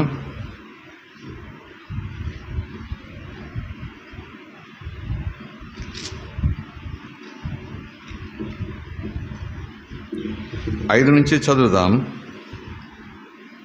నా కుమారుడా, 12వ అధ్యాయం. నా కుమారుడా, ప్రభు చేయు శిక్షను తృణీకరించకము. సామెతల పుస్తకంలో చదువుకున్న ఆ రెఫరెన్స్ను పౌలు గారు ఈ హెబ్రీయులకు రాసిన పత్రికలో ఇస్తున్న రెఫరెన్స్ అదే కదా చదువుకున్నాం మనం. 10-11 వచనాలు అదే మాటలు ఇక్కడ రెఫరెన్స్. పాత నిబంధన కొట్టేశాము, సామెతలు కొట్టేశామంటే ఇది ఎక్కడి నుంచి వచ్చింది? ఈ మాట ఎక్కడ? జనాలందరికీ కూడా పురాణ కాలక్షేపాల వాక్యం చదువుకుపోయి భక్తులమైపోవటం తప్ప ఈ మాటల లోతుల్లోకి వెళ్ళేవారు ఎంతమంది? నా కుమారుడా, ప్రభు చేయు శిక్షను తృణీకరించకము. ఆయన నిన్ను గద్దించినప్పుడు విసుకకము. ప్రభు తాను ప్రేమించు వానిని శిక్షించి తాను స్వీకరించు ప్రతి కుమారుని దండిస్తాడు అని కుమారులతో సంభాషించినట్లు మీతో సంభాషించుచున్న ఆ తండ్రైన దేవుని హెచ్చరికను మర్చిపోయారు. శిక్షా ఫలము పొందుటకై మీరు సహించుచున్నారు. దేవుడు కుమారులుగా మిమ్మల్ని చూస్తున్నాడు. తండ్రి శిక్షింపని కుమారుడు ఉంటాడా? అసలు స్తోత్రం కలుగునుగాక. అసలు తండ్రి కుమారుడు ఎందుకు శిక్షిస్తాడని మళ్ళీ మొదటికి వచ్చాను అనుకోండి. ముందుగా చెప్పాను దాని సమాధానం. నేను తండ్రిని కాబట్టి రోజు పొద్దురు 10 దెబ్బలేస్తా, మధ్యాహ్నం నేను తండ్రిని నన్ను నా పొజిషన్ నేను చూపించుకోవాలి కదా, నా కెపాసిటీ చూసుకోవాలి. కూర్చోరా, చేయబట్టు 10 దెబ్బలేస్తా, ఊయన కేకలేస్తా, పో బయటికి అంట. తండ్రి కాబట్టి నోవే. క్రమం తప్పునప్పుడు క్రమపరచుటకు తండ్రి. స్తోత్రం కలుగునుగాక. హల్లెలూయా. సో దేవుడు మిమ్మలను పిల్లలుగా కుమారులుగా చూస్తున్నాడు కనుక తండ్రిలాగా శిక్షిస్తాడు, క్రమశిక్షణలో పెడతాడు. తండ్రి క్రమశిక్షణలో పెట్టిన కుమారుడు ఎవరైనా ఉంటారా? కుమారులైన వారందరూ కూడా శిక్షలో పాలు పొందుతున్నారు కదా. మీరు పొందని ఎడల మీరు కడుపును పుట్టినవారు కాదు. అంత దూరం పోయాడు పౌలు. దుర్బీజులు, మంచి బీజం. దుర్బీజం అంటే చెడ్డ బీజం. దుర్బీజం అంటే చెడ్డ విత్తనమునకు పుట్టినవారు. మీరు సరైన బీజమునకు పుట్టినవారైతే ఆయన తండ్రి, మీరు ఆయనకు పిల్లలు. మీరు లోబడకపోయినా, లేకపోతే ఆయన మిమ్మల్ని పట్టించుకోకపోయినా, అసలు మీరు ఏం పోయినా సరే దీవిస్తా దీవిస్తా దీవిస్తా, ఇదిగో 100 బట్టికలు, ఇదిగో 1,00,000 బట్టికలు, ఇదిగో 3 కార్లు కొనుక్కో, అదిగో 4 మేళ్ళు కొనుక్కో, ఇలా పోతున్నా అవన్నీ పట్టించుకోను, పక్క నీ ఇష్టం ఏం కావాలో చెప్పు అంటాడా తండ్రి? అంటే లేఖనం ఒప్పుకోవట్లేదు. పాత నిబంధన చూసినా, సామెతల పుస్తకంలో చూసినా, ఈవెన్ ఎబ్రిల్ రాసిన పత్రికలో చూసినా, ఈవెన్ ఆత్మ సంగమతో చెప్పుచున్నమాట 3వ అధ్యాయంలో చూసినా, నేను ఎవరిని ప్రేమిస్తానో వాళ్ళని క్రమపరుస్తాను, వాళ్ళ లైన్లో తీసుకొస్తాను, వాళ్ళకి బుద్ధి చెప్తాను, గద్దిస్తాను, వాళ్ళకి నా మాట వినేలా చేస్తాను. స్తోత్రం కలుగును గాక. ఎందుకంటే వాళ్ళు నశించిపోవటం నాకు ఇష్టం లేదు. రక్షణ పొందక నశించిపోతున్నవారు చాలామంది ఉన్నారు. రక్షణ పొంది మరలా నాశనానికి చేజేతులో పోతున్న వారు ఉన్నారు. వీళ్ళు కాదు, వాళ్ళు కాదు, ఏ ఒక్కరు నశించడం నాకు ఇష్టం లేదు. స్తోత్రం కలుగును గాక. ఆ మాట రెండు భాగాలకు వర్తిస్తుంది అనుకుంటాను. ఏ ఒక్కరు నశించుకోవడానికి ఇష్టం లేదు, అంతటా సువార్త ప్రకటించాలి, అందరూ మారుమనసు పొందాలంటే అందరూ అనే దాంట్లో రక్షణ పొందిన వారు ఉన్నారు, రక్షణ పొందిన వారు ఉన్నారు. ఏ ఒక్కరు నశించుకోవడం ఇష్టం లేదంటే వీళ్ళు ఉన్నారు. ప్రభువుని ఎరుగక, ప్రభువుని ఎరిగి అంటే ఉందనే కదా, ఏదో ఆ సమాచారం ఉందనే కదా, పరిస్థితి ఉందనే కదా, అలాంటి స్థితి ఎదురుగా ఉందనే కదా ఆయన అంత ఆత్రత పడుతుంటాడు. క్రమం తప్పకు అని ఎందుకు ఆయన వెనకాల పడతాడు? రక్షణ ఇచ్చాడు కదా, ఇంక అలాగే రక్షణ ఇచ్చాను, వాడు బతికేది వాడు బతుకుతాడు, అస్తమాన కాపలా ఏం కానీ నేను ఎందుకు అనుకోవాలి? వాడు ఎందుకు అనుకోవాలి? ఒకసారి ఆలోచించేయండి. దేవుని నామాన్ని మహిమ రావాలన్నమాట. చేతిలో జెండా పట్టుకుని తిరగాలి, యేసు యేసు యేసు అంటూ, అప్పుడు దేవుడిని దీవిస్తాడన్నమాట. లేదు, సంథింగ్ ఈజ్ దేర్. స్తోత్రం కలుగును గాక. ఎక్కడైనాను మారు మనస్సు పొందితే మంచిది అంటూనే వస్తారు. ఇంకా కిందకెళ్తే, కుమారులైన వారందరూ శిక్షలో పాలు పొందుతున్నారు కదా, మీరు పొందని ఎడలు దుర్బీజులే కానీ కుమారులు కారు. ఎందుకంటే పక్కింటోడు కొడుకుని ఈ ఇంటి తండ్రి ఏమనలేడు, ఎదుటింట్లో కొడుకుని ఈ ఎదుటింట్లో తండ్రి ఏమనలేడు. ఆ పక్క వీధిలో చిన్నోడు ఎవరో ఏదో తప్పు చేస్తామంటే ఈయనే మాట్లాడు, ఎవరు నీ పన్ను చూసుకో అంటాడు. తప్పురనైనా ఎవరబ్బాయి అంటే నీకు అన్ని చెప్పాలా అంటాడు. లోబడు కదా, కనుక ఇతడు కూడా 2 మార్లు హెచ్చరిస్తాడు. హెచ్చరించిన తర్వాత ఎందుకు వాడి నోట్లో నోరు పెట్టడము? ఎందుకంటే నేను మూర్ఖుణ్ణవుతాను అన్న వ్యక్తి అనుకుంటాడు. My God. సామెతల గ్రంథం పుస్తకం 9వ అధ్యాయం చూద్దాం ఒక్కసారి. ఆ వచ్చిన వల్ల పట్టుకోండి.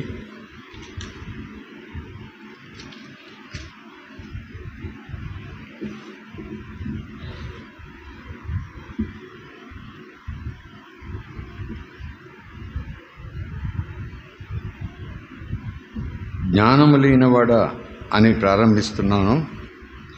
4వ వచనం దగ్గర నుంచి చూద్దాం. మనకు కావలసిన వచనాలు 7, 8 చదువుదామా?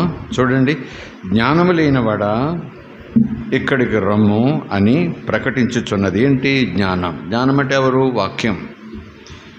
తెలివి లేని వారితో అది ఇట్లు చెప్పుచున్నది, వచ్చి నేను సిద్ధపరిచిన చక్కటి ఆహారం, జ్ఞానం, తెలివి, బుద్ధి ఆహారమును భుజించండి.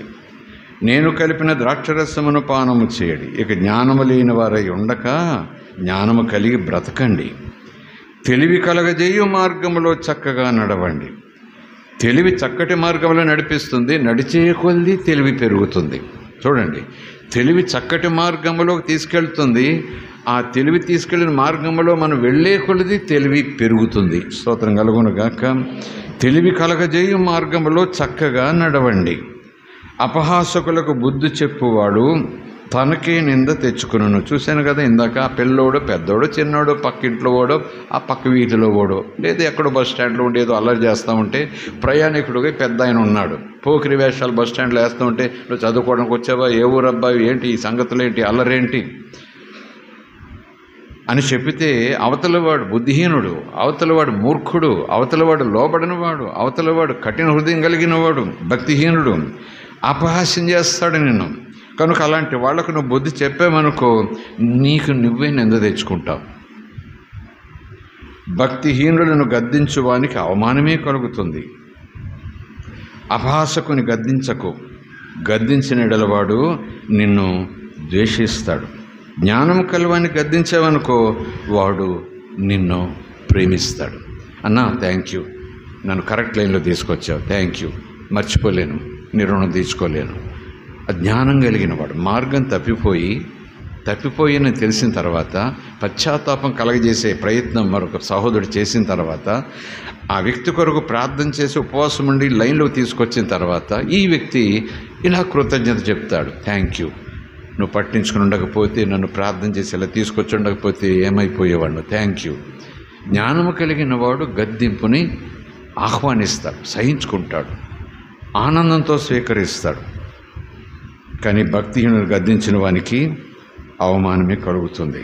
జ్ఞానం కలిగిన వానికి ఉపదేశం చేయగా వాడు మరింత జ్ఞానం పొందుకుంటాడు. నీతి గలవానికి బోధ చేయగా వాడు జ్ఞానాభివృద్ధి పొందుకుంటాడు. యెహోవా యందు భయభక్తులు కలిగి ఉండుటయే జ్ఞానమునకు మూలము. స్తోత్రం కలుగునుగాక. జ్ఞానం కలిగిన వాడికి బోధ చేసే కొలది వాడికి జ్ఞానం డెవలప్ అయిపోతుందట. కాస్త వాక్యం వినాలని ఆసక్తి కలిగిన వారికి దేవుడు బోధ చేసే కొలది ఇంకా ఇంకా ఇంకా తెలివి, ఆలోచనలు, కరెక్ట్ నిర్ణయాలు తీసుకోవటం, అందులో డెవలప్ అయిపోతాడంట.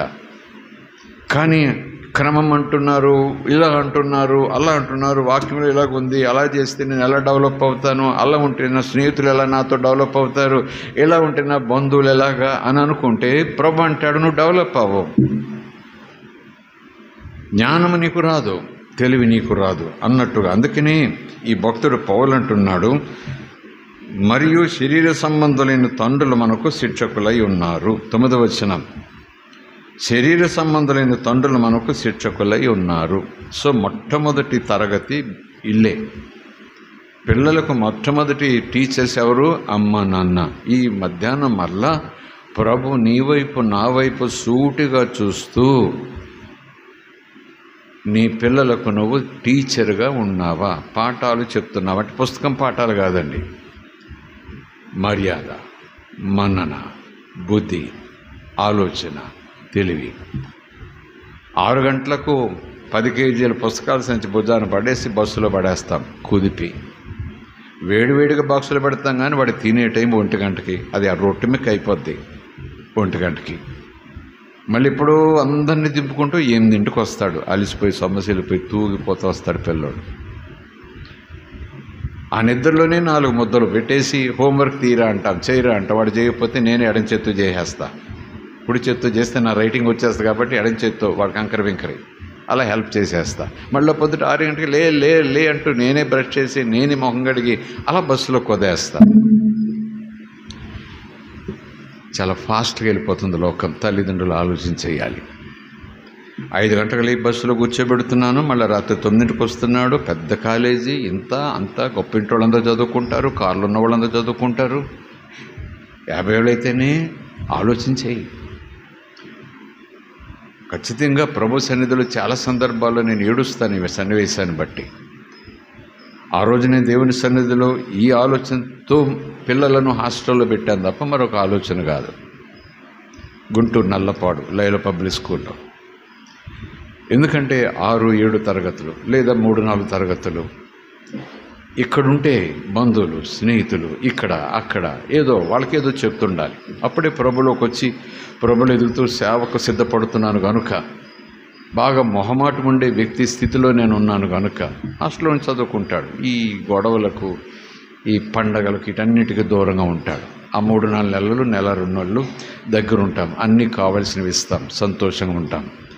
అయినా సేవకు సమర్పించేసుకున్నాను. పెద్దవాడు ఎలాగో స్కూల్లో జాయిన్ అయిపోయాడు. 2వ వాడిని కూడా అందులో పెడితే సాయంకాలం వస్తాడు టిఫిను, ఇక్కడేమో సాక్ష్యం చెప్పడానికి వెళ్తాను, అక్కడే వాక్యం చెప్పని పరిశుద్ధాత్మ ఒకవేళ అంటే పిల్లోని తీసుకురావాలి, స్కూల్కి వెళ్ళాలి, అక్కడికి వెళ్ళాలి, అక్కడ దింపాలి, అక్కడేదో ఫంక్షన్ స్కూల్లో ఇక్కడికి వెళ్ళాలి. ఇదంతా నా సేవ కొంచెం అభ్యంతరం అవుతుందేమో కదా, కనుక చక్కగా అన్యరీతిగా కాకుండా అంటూ ఆ ఉద్దేశంతో నేను వేసిన సంగతి. ఆ తర్వాత దైవజనులు లేఖనాలు చెప్పే టైంలో హాస్టల్లో పడేస్తూ ఉంటారు, కనికరం లేకుండా కొంతమంది తల్లిదండ్రులు అన్నప్పుడు నా గుండెలు పిండేసినట్టు అవుతుందన్నమాట.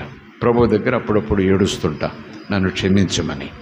ఒక 2 సార్లు పిల్లల దగ్గర కూడా అన్నానేమో, నాకు గుర్తులేదు, ఏ వయసులో అన్నానో తెలియదు, కానీ మన్నించండి రా అమ్మ నాన్నల ప్రేమ మీకు దక్కకుండా చేసేసాం నెలల తరబడి అంటుంటాను. ఎనివే సమయం వచ్చింది కాబట్టి చెప్తున్నాను.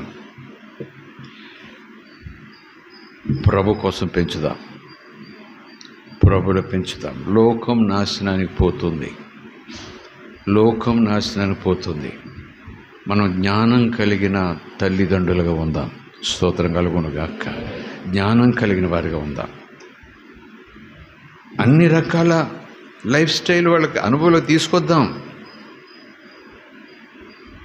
ఈరోజు నేను నా పిల్లలు గంజి తాగి అలవాట్లేదు, వాళ్ళకి గంజి సహించదు అన్నాను. ఒక్కొక్కసారి అవసరమైతే 2 రోజులు ఉపవాసం అని చెప్పి గంజి ఇస్తానేమో.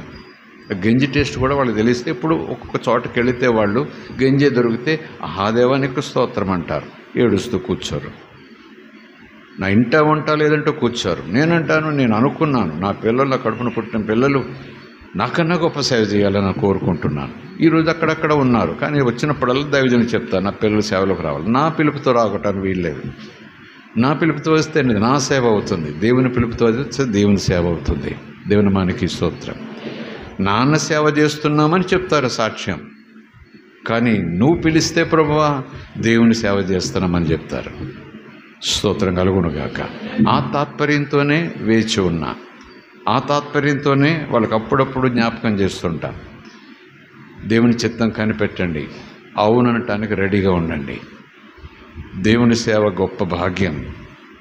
ఇవన్నీ ఇలాగ ఇచ్చాడంటే, ఈ స్థాయికి మీరు వచ్చారంటే కలిగి ఉండి కాదు, అంతా దేవుడు కలగజేశాడు. ఒకప్పుడు ఇలా ఉండే పరిస్థితి, అలాగ ఉండే స్థితి రానివ్వలేదు, రహస్యంగానే ఆ స్థాయి నుంచి తప్పించాడు. ఇప్పుడు అనేక మందికి ఇచ్చే స్థాయికి దేవుడు తీసుకొచ్చాడు. కనుక నేను నాదని అనుకోవద్దు అని ఇప్పుడు వాళ్ళకి చెప్పడానికి ప్రయత్నం చేస్తుంటా. స్తోత్రం కలుగునుగాక. Praise the lord. హల్లెలూయా. ఇక్కడ తండ్రి అయిన వానికి పిల్లలను క్రమశిక్షణలో పెంచుట బాధ్యత. ఒకవేళ ఆ పిల్లవాడు క్రమశిక్షణకు లోబడకపోయినా, క్రమశిక్షణలో పైకి ఎదిగాక తెలుసుకుంటాడు, బుద్ధి వచ్చాక తెలుసుకుంటాడు, చదువుకున్నాక తెలుసుకుంటాడు, గ్రాడ్యుయేట్ అయ్యాక తెలుసుకుంటాడంటే 5వ తరగతిలోనే గంజాయి తినే స్థితి వచ్చేసింది, 4వ తరగతిలోనే టేస్ట్ చేసే స్థితి వచ్చేసింది. పెద్ద అయ్యాక తెలుసుకుంటాడని తీవ్రమైన మాటలు మాట్లాడుతూ ఉంటారు. బాల్య దినములు యందే యెహోవాను ఘనపరచుట పిల్లలకు ఉగ్గుపాలతో నేర్పాలి. స్తోత్రం కలుగునుగాక. హల్లెలూయా. ఈ పుస్తకానికి, పుస్తకంలో ఉన్న మాటకు, ఈ మాట ఇచ్చిన దేవునికి, ఆ మాటతో నన్ను బ్రతికించిన దేవునికి నేను నిజంగా రుణం తీర్చాలంటే నా పిల్లలు నా పిల్లలుగా కాదు, ఆయన పిల్లలుగా పెంచాలి, ఆయన పిల్లలుగా పెంచాలి, ఆయన కోసం పెంచాలి, ఆయన కోరినట్టు పెంచాలి. నాకు 60 ఉన్నా పర్వాలేదు, 1000, 60 లక్షలు ఉన్నా పర్వాలేదు, కానీ భయభక్తులు వాళ్లకు నేర్పించాలి. స్తోత్రం కలుగునుగాక. దేవుని మనకి స్తోత్రం. 10వ వచనం, వారు కొన్ని దినముల మట్టుకు తమకిష్టం వచ్చినట్లు మనం శిక్షించిరి, కానీ తల్లిదండ్రులు కొంతకాలం వయసు వచ్చే వరకు. అయితే ఈయన మనము తన పరిశుద్ధతలో పాలు పొందవలెనని మన మేలు కొరకు ఆయన క్రమశిక్షణలో నడిపిస్తున్నాడు. దేనికోసం చెప్పండి? ఆస్వాదించడం కోసం. క్రమశిక్షణ, నేను క్రమశిక్షణలో పెడితే నాకు మేడలు ఇస్తాడు, మిద్దెలు ఇస్తాడు కాదు. ఆయన చెప్పినట్టు వింటే నాకు నగలు ఇస్తాడు, నాణ్యాలు ఇస్తాడు. నోవే. ఇక్కడ లేఖనం అలా లేదు. ఓ ఇజ్రాయేలు ఉన్న మాట విని నా ఆజ్ఞలు పాటించినట్లా అక్కడ దినవృత్తాంతాలు కాండంలో నీ పిండి తొట్టే, నీ దుక్కుటెద్దులు చాలా దూరం పోయాడు ధర్మశాస్త్రంలో. కాదని అనను, కొట్టివేవలసిన మాట కాదు. ఈ మాటను ప్రత్యేకంగా పట్టించుకుంటే దేవుడు కృపతో యేసును పంపించిన ఉద్దేశ్యం వెనుకున్న ఆ ప్రణాళిక మనం ఆలోచన చేస్తే, మనము లోకములో ఉన్నవన్నీ పొందుకుని బాగా సంతోషంగా దేవుడు ఉంటే నాకెందుకనే కొవ్వు పట్టిన వాళ్ళుగా తయారవడం కోసం కాదు. నిజానికి ఇది శాశ్వతం కాదు. లోకంలో ఉన్నవి శాశ్వతం కాదు. లోకంలో ఉండే నేను కూడా శాశ్వతంగా ఉండను. చివరికి నేను వెళ్ళాలి చీకటిలోక వెలుగులోక. వెలుగు అంటే పరిశుద్ధత. కనుక తన పరిశుద్ధతలో నేను పాలిభాగస్తున్న అవ్వాలని ఈ భూమి మీద నన్ను దేవుడు క్రమంగా నడిపిస్తున్నాడు. స్తోత్రం కలుగునుగాక. దేవుని మనకి స్తోత్రం కలుగునుగా. హల్లెలూయా. నిజానికి సంఘమని కాదు, కానీ ఇలాగా కొన్ని స్కూల్స్ చిన్నప్పటి నుంచి, లేదా స్కూలు, కాలేజీ, చాలామంది తల్లిదండ్రులు కోరుకుంటారు 50,000 అయినా పర్వాలేదండి, 1,00,000 అయినా పర్వాలేదండి. ఏంటంటే అమ్మ చాలా డిసిప్లిన్గా చూస్తారండి.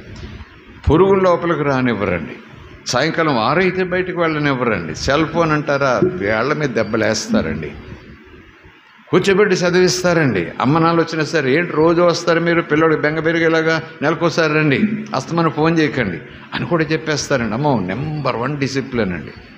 సెంట్రల్ జైన్ అలంగానే అలాగా ఉంటారండి. పిల్లడు బయట ఉంటే పాడైపోతాడు అని క్రమశిక్షణ కలిగిన ఎల్కేజీ చూసే స్కూల్లోకి వేస్తున్నామే. స్కూల్స్, హై స్కూల్స్, కాలేజీల్లో కూడా క్రమశిక్షణ ఉంటుందని బాబు చాలా డిస్టర్బ్ అంటున్నామే. మరి దేవుని లోకంలోకి వెళ్ళబోతున్నాం, మరి క్రమశిక్షణ. పిల్లోడు పెరిగి పెద్ద చదువుకోత ముఖ్యం కాదండి, సంస్కారం కూడా తెలిసి ఉండాలి కదా అనేవాడు కూడా ఉన్నాడు. ఆ పెద్ద పెద్ద కాలేజీల్లో ఉండి బట్టేసి మక్కి పెట్టేసి 2-4 ఎంతరా అంటే అంటాడు. ఆ 2-4 ఎంత ఇంకో లైన్లో అడిగామనుకోండి, నాకు తెలియదని 0 పెట్టేస్తాడు. ఎంత బట్టి రోజు రాత్రి పగలు చదివించేసి అలా పెట్టేసేది. అందుకే ఇంటర్వ్యూల్లో ఫెయిల్ అవుతున్నారు, పోటీ పరీక్షల్లో ఫెయిల్ అవుతున్నారు. ఎందుకు చెప్పండి? ఆ చెప్పినట్టు 4 ఆ మాటలు రాసేస్తారు, అలా దింపేస్తారు, జెరాక్స్ కాపీలాగా 100 వేసేస్తారు. కానీ ఎదురుగా కూర్చోబెట్టి కొంచెం లోక సంబంధంగానూ కొంచెం జ్ఞానం లోకరీతిగాను వాళ్ళకి అవసరమైన మాటలు అడిగితే నోరేళ్ళు పెడతారు. పోస్ట్ ఆఫీస్కి వెళ్ళి మనీ ఆర్డర్ చేసినంటే నాకు తెలియదు అంటాడు. బ్యాంకులోకి వెళ్ళి డిపాజిట్ చేసినంటే నాకు తెలియదు అంటాడు. బస్ స్టాండ్కి వెళ్ళి ఆర్టీసీ బస్ టికెట్ కొని పట్టుకురారంటే నాకు తెలియదు అంటాడు. కానీ ఇంటర్మీడియట్ చదువుతాడు, బ్యాంక్కి వెళ్ళి ఏం అడగలేడు, పోస్ట్ ఆఫీస్కి వెళ్ళి ఆ కాగితం పూర్తి చేయలేడు, చాలానో పూర్తి చేయలేడు. ఎవరినో పక్కన అడుగుతాడు, ఏం చదివావు బాబు అంటే బీటెక్ అంటాడు, కానీ చాలానో పూర్తి చేయలేడు. ఇది మన చదువు. చదువునేం తగ్గించలేదండి, చదువుతో పాటు సంస్కారం. స్తోత్రం కలుగునుగాక. హల్లెలూయా. అది కూడా మనకు కావాలి. ఒకప్పుడు ఉండేది, ఈరోజు లేదు. మా చిన్నప్పుడు అన్న కానీ అంతకుముందు చదువుకున్న ముందు సంస్కారానికి స్కూల్స్లోనే విలువిచ్చేవారు, కుటుంబాల్లోనూ విలువిచ్చేవారు, సమాజాల్లో కూడా విలువిచ్చేవారు, ప్రభుత్వాలు కూడా విలువిచ్చేవి. ఈ మతాలంటూ ధర్మం అంటూ ఈ తపస్సులు చేసేవాళ్ళు కూడా సంస్కారానికి ఎక్కువ విలువిచ్చి మానవతత్వం, మానవ సేవ అంటూ ముందుకెళ్ళేవారు. ఇప్పుడేమి లేదు, రాక్షసతత్వం. సంస్కారం లేదు, మర్యాద లేదు, మన్నన లేదు, నీతి లేదు, అస్సలు ఏమి లేదు. ఎక్కడికి పోతుంది లోకం? పోతుంది నాశనానికి. కానీ మనం నాశనాన్ని పోకుండా దేవుడు పట్టుకుంటాడు. స్తోత్రం కలుగునుగాక. దేవుని మనకి స్తోత్రం. హల్లెలూయా. కనుక నేను అంటున్నాడు, ప్రేమలో మాట, నేను ప్రేమిస్తున్నాను. నువ్వు ప్రేమించాలా, ఇంకా నీ ప్రేమ నాకు కావాలి, నీ ప్రేమంతా నాకు కావాలి. నీ ప్రేమలో 1% కూడా నువ్వు వెనక్కి పెట్టొద్దు బాబు. పరిపూర్ణంగా నన్ను ప్రేమించే యేసు అని అడిగామనుకోండి, వెంటనైనా నేను లైన్లో పెట్టాల్సి వస్తుంది అంటాడంతే. ఖచ్చితంగా. ఒకవేళ ఆయన క్రమశిక్షణ నేర్పిస్తాడు, అమ్మో అని భయపడాల్సిన పని లేదు. లేఖనం చెప్తుంది, నీ మేలు కొరకు, నీ క్షేమం కొరకు, నువ్వు వెలుగులో ఉండుట కొరకు, ఆయన ఎదురుగా ఉండుట కొరకు, నరకం లేకుండా ఉండుట కొరకు, ఆయనతో పాటు కలిసి రాబోయే భూమి ఆకాశం మధ్యన ఆయన రాజ్యాన్ని ఆయనతో కలిసి పరిపాలించే గొప్ప భాగ్యం నీకు ఇవ్వటానికి నిన్ను క్రమంలో నడిపిస్తున్నాడు. స్తోత్రం కలుగునుగాక. సంగమ ఎంత గొప్ప భాగ్యం. యెహోవా మహిమ నీ మీదకి ఎలాగొచ్చి నిన్ను క్రమంగా నడిపిస్తుండగా. అరణ్యమైతే ఏమైంది, ఎడారి అయితే ఏమైంది, మరణపులోయలైతే ఏమైంది, మారానుభవం అయితే ఏమైంది, ఆయన నీకు తోడుగా ఉంటానన్నాడు కదా. నీలో ఉన్న ఆశలు, కోరికలను బయటికి లాగటానికి ఆ పరిస్థితులు కల్పించాడు ఆయన. అరణ్యములో నడిపించి, కాళ్ళు వాసిపోయేలాగా నేను నడిపించి తపస్సు మాదిరిగా అలాంటి రాళ్ల మధ్య నడిపించి, అప్పుడే మీరు చేరాలి, అప్పటిదాకా నేను మిమ్మల్ని చేర్చను కాదు, మీలో ఉన్న కొవ్వు బయటికి రావాలి, మీ హృదయంలో ఉన్న ఆ అపవిత్రత, అవిధేయతలన్నీ బయటికి రావాలి. ఎందుకంటే సుఖాలతో దేవుడు నన్ను ప్రేమించి నడిపించినంతసేపు నేను దేవా స్తోత్రం అంటాను. ఎప్పుడో కాస్త సుడిగాలి, జడవాన, కాస్త పునాది కదిలే ఒక ప్రకంపన, అవమానం, కాస్త ఇబ్బంది వచ్చిందనుకోండి, ఏం దేవుడు ఏంటో ఇలా పెట్టేశాడు, ఆకలితో ఇలా చంపేస్తున్నాడు అన్నాను అనుకోండి, అదనమాట నా తత్వం. నిజానికి నేను శరీరానుసారంగా అనుసరిస్తున్నాను, కానీ నా హృదయం దేవుని అంటి పెట్టలేదు. స్తోత్రం కలుగునుగాక. లేఖను చదువుకున్నాం, ద్వితీయోపదేశకాండంలో అదే ప్రభు అంటాడు, నిన్ను పరిశీలించుట కొరకు, నీ హృదయపు స్థితిని పరిశీలించుట కొరకు.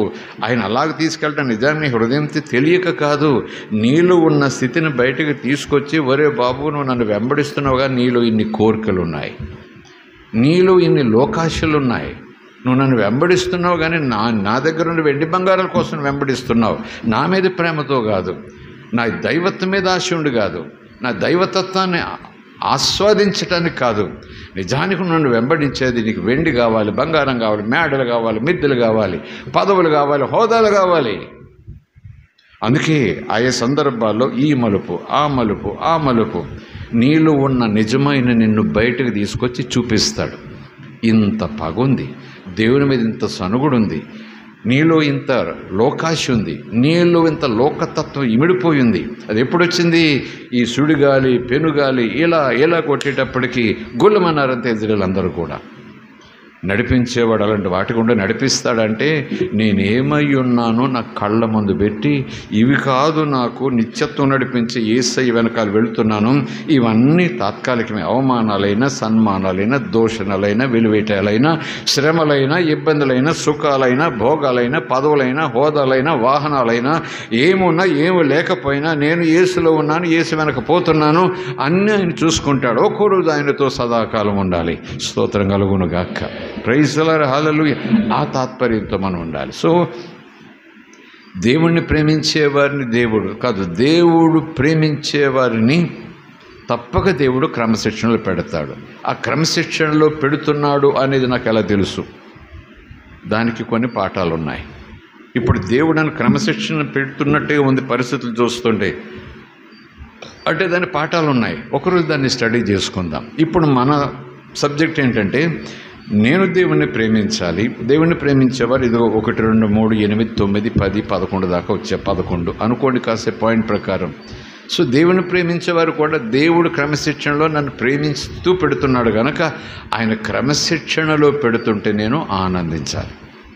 ఇది నాకు మంచిది, ఇది నాకు భాగ్యం, ఇది నాకు మేలు, ఇది నన్ను ఆయన పరిశుద్ధతలో నడిపించటానికి దేవుడు నడిపిస్తున్న మార్గం, నాలో విశ్వాసం పెంచటానికి. స్తోత్రం కలుగునుగాక. నాలో క్రీస్తు రూపం రావాలని ఆయన కోరుకుంటున్నాడు.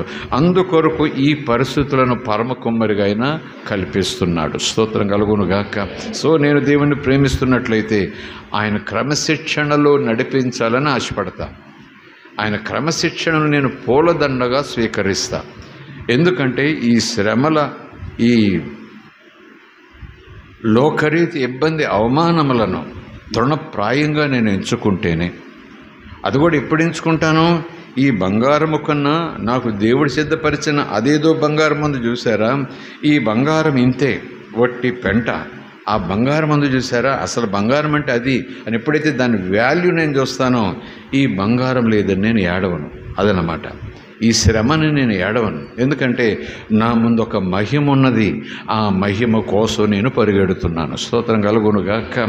ఒక మాట చెప్పి ముగిస్తాను. యేసుప్రభు మాదిరి హెబ్రీయులకు రాసిన పత్రిక 5వ అధ్యాయం 7వ వచనం అనుకుంటాను కదా, అక్కడ ఉంటుంది ఆయన శరీరధారిణ దినములలో ప్రార్థన గురించి ఉంటుంది. ఇంకా ఏముంటుంది? విధేయత నేర్చుకున్నాడు. ఎలాగునా?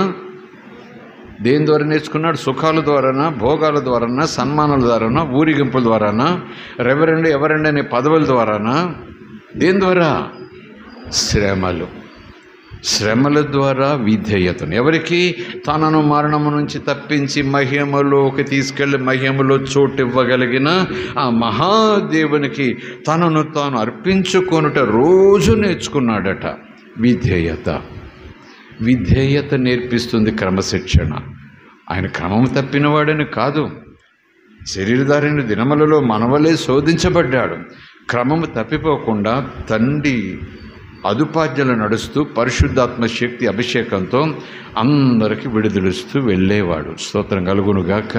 సో విశ్వాసంలో ఎదుగుట కొరకు ఆయన క్రమశిక్షణలో పెడతాడు. క్రమశిక్షణ అంటే పనిష్మెంట్ కాదు. నో, క్రమశిక్షణకు పనిష్మెంట్కు కొంచెం వ్యత్యాసం ఉంది. రెండు ఒకలాగే ఉంటాయి. రెండు ఒకటే అనుకుంటే మనం పొరపాటు పడతాం.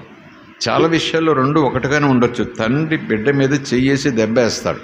కొడుకే దెబ్బ పడింది కదా, మరి తప్పు చేశాడు కదా, జేబులో 10 రూపాయలు తీశాడు కదా, ఇప్పుడు కొట్టకపోతే రేపొద్దు 1000 రూపాయలు తీస్తాడు జేబులో. రేపొద్దు తండ్రి తల మీద కర్ర పెట్టి కొట్టి చేతిలో ఉన్న పర్స్ పట్టుకుపోతాడు ఆ కొడుకు. కనుక కొట్టాలి, బెత్తం తీయాలి తండ్రి, శిక్ష. కానీ దేవుని ఉద్దేశం ఏంటి? తండ్రి క్రమశిక్షణలో పెంచే ఆ ఉద్దేశం ఆత్మ సంబంధంగా ఏంటని ఆలోచన చేస్తే అంతా కూడా అవుననే అంటాం.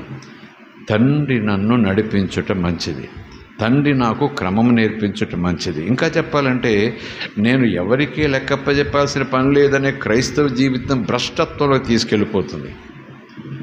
ఎవరికి లెక్కప్పజెప్పాల్సిన పని లేదన్నటువంటి ఒక తండ్రికి లోబడు, అమ్మకు లోబడు, అమ్మమ్మకు లోబడు, సమాజానికి లోబడు, పెద్దవారికి లోబడు, గౌరవం పొందేవారికి లోబడు, అసలు దేనికి లోబడు. ఇంకెలా తయారవుతాడు వ్యక్తి? రౌడీ షీటర్ కాకపోతే ఏమవుతాడు? ముఠానాయకుడు కాకపోతే ఏమవుతాడు? హంతకుడు కాకపోతే ఏమవుతాడు? ఇలా 10 మర్డర్లు చేసి వస్తాను, మరొక ఆయనను బయటికి తీసుకొస్తాడు. భయంకరం, భయంకరం, భయంకరం, భయంకరం. నిన్ననే చూస్తున్నాను, సమాచారంలో ఉంది, న్యాయ వ్యవస్థ గురించి ఇందా మాట్లాడే చూశారు. ఆయనే చెప్తున్నాడు క్లిప్లో. పల్నాడు ప్రాంతంలో ఎవరో ఒక యవనస్తుడు అతనికన్నా చాలా మైనర్ పెట్రోల్ పోసి తగలేసేసాడు. అందరూ చూశారు, రుజువైపోయింది. తను కాలిపోతూ ఆ చచ్చిపోతున్న సమయంలో ఆ పిల్లోడు కాల్ అంటే ఇందులో సెల్ ఫోన్లో రికార్డ్ చేశాడు. ఎవరు లేకుండా కాదు, అడిగారు, తను చెప్తున్నాడు ఇలాగ ఇందుకు పలానావాడు ఇలాగని. అన్నీ రుజువైపోయినాయి. పోలీసులు కూడా కేసు పెట్టారు. కేసు పెట్టగానే కోర్టుకు వెళ్ళారు, బెయిల్కి అప్లై చేశారు. వారం రోజులు కూడా లేదు, బెయిల్ వెంటనే వచ్చేసింది. అందరూ చూశారు, పోలీసుకి తెలుసు, ఈ కుటుంబం తెలుసు, ఆ కుటుంబం తెలుసు, చేసినోడు తెలుసు, చూసిన వాళ్ళందరికీ తెలుసు. Everything is proved.